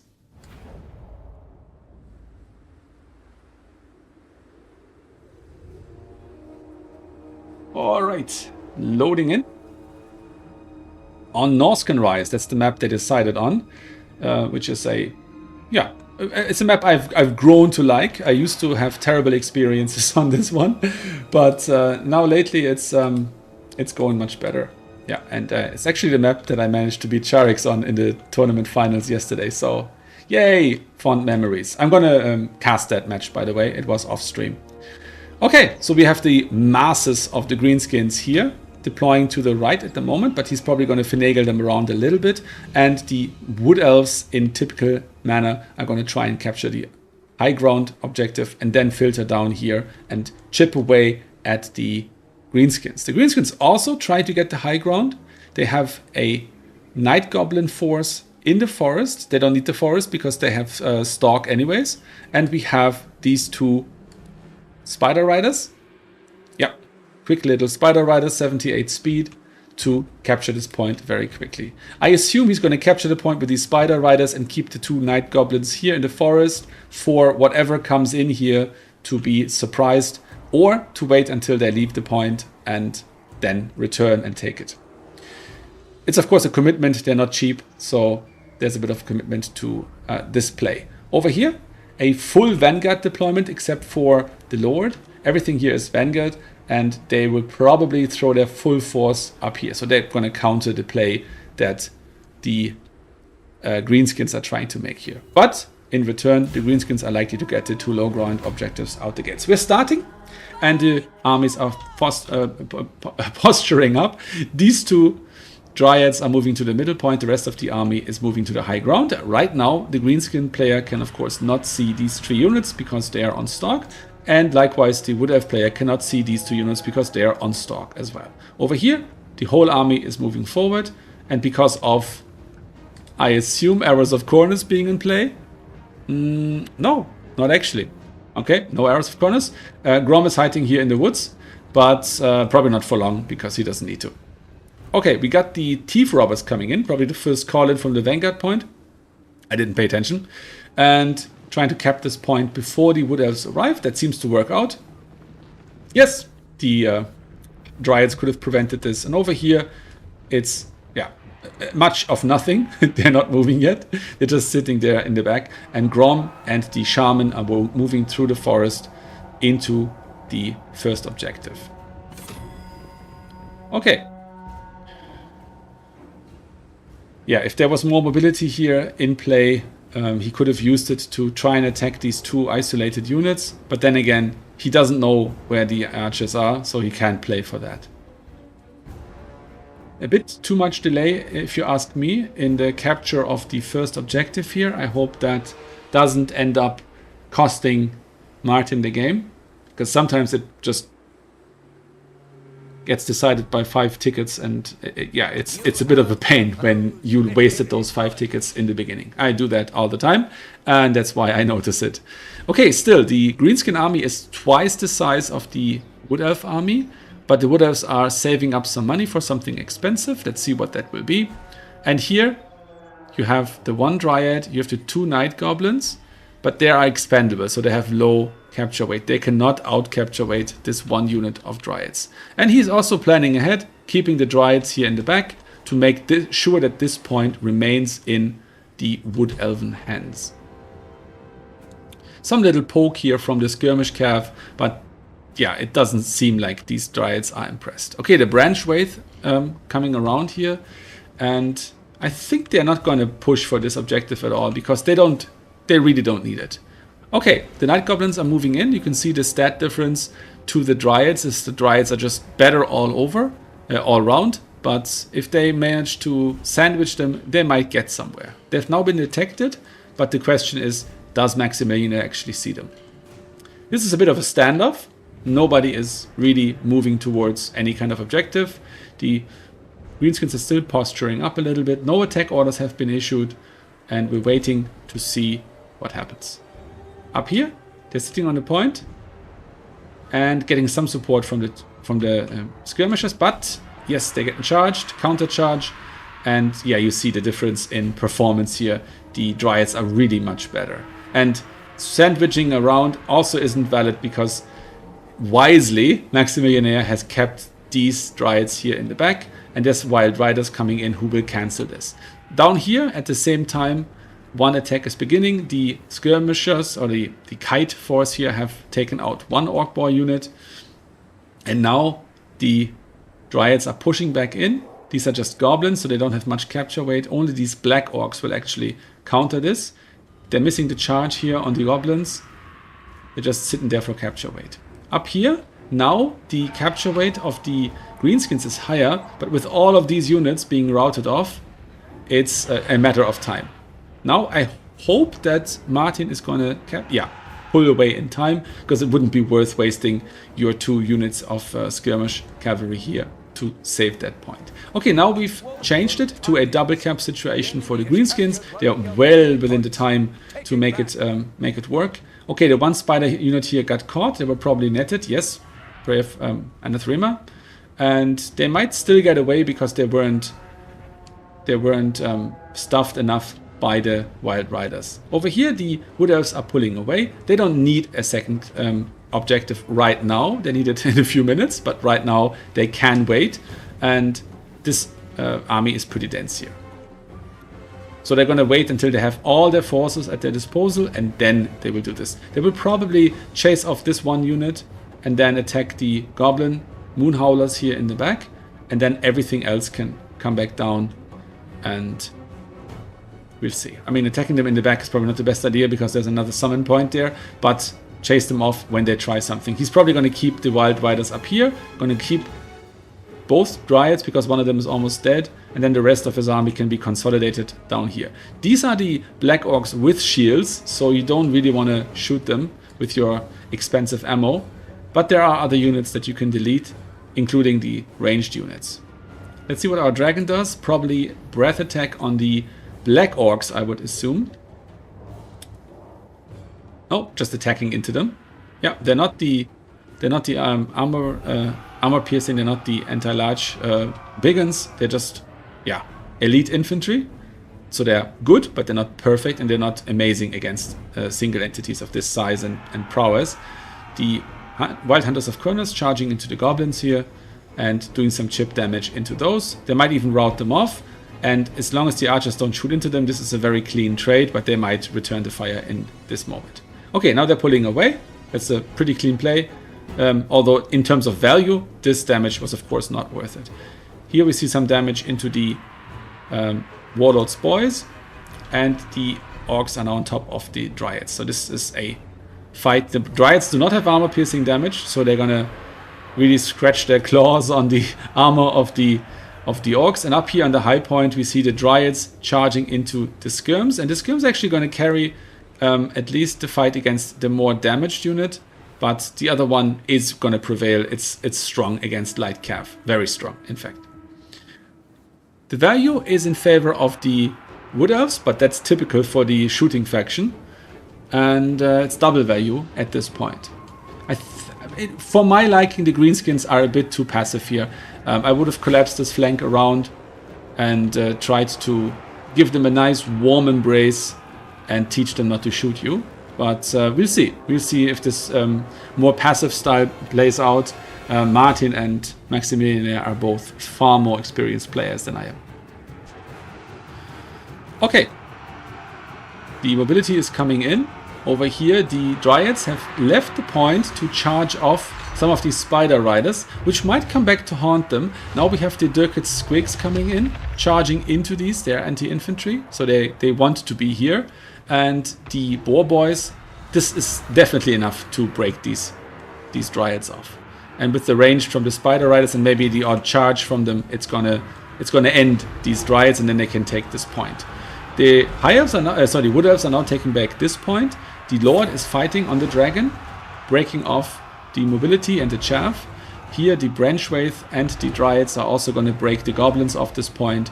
Everything the Greenskins have here is wavering, and the lead has been maintained. It's still a 1,100 point lead, and here I still don't like seeing it, all of these units not participating in the battle. Over here we have 2 Wild Riders breaking the Spider Riders and the Goblins. The Archers completely unmolested, shooting into Grom and actually deleting him. He was probably netted there, and this probably spells doom for the Greenskins, and this probably means that our champion in this tournament will be, yes, Maximillionaire. Congratulations, GG. I'm just going to quickly save the replay under a random name, and I will go and say my GGs to these 2 players.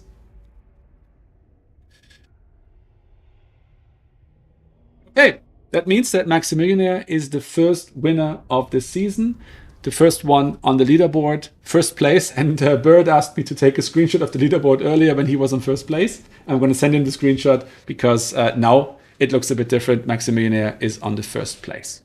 Hope you enjoyed the match. Hope you enjoyed the tournament. It was very good that B6 was hosting this one today, and we're just going to quickly look at the values from this match. The Lord, 1200. Dryads, low value because they were fighting chaff the entire time, and now we're going to see the value on the ranged. Yeah, this is pretty decent. I mean, considering that the match wasn't finished, the ammo wasn't spent, this is good value on these units. We have the Wild Riders of Corners. They tried it poorly because they were overwhelmed on the high point. We have the Branch Wraith, not cooking so much, but that's, again, the problem with chaff. The Wild Riders doing all right, and the Silver Knights weren't even called in. Here we have Grom. He was very passive and then got sniped, so there was no play out of him. The Skirmishers, they did all right, but nothing amazing. And we have the call-ins. Yeah, I mean, it's always a bit disappointing to look at the values in a battle where one of the players conceded, because it means that they're going to look low because there wasn't enough time. All right. Yes, this is the end of this tournament. Maximillionaire has won, and it's not up to me to congratulate him because that post will be made by B6. All right. That's also the end of this stream. We're finished. I hope you had a good time. If you're watching without being subscribed, I would ask you to please drop the subscribe. I have to make it up to 1,000 to be taken seriously by YouTube. And I have 940 to go. So thank you very much in advance. Have a wonderful time, wonderful evening, wonderful day, wonderful morning, whatever time it is where you are. I appreciate your patronage, and see you next time. Next week there will be more streams. Have a good time. I'm going to play the intro as an outro because it's awesome.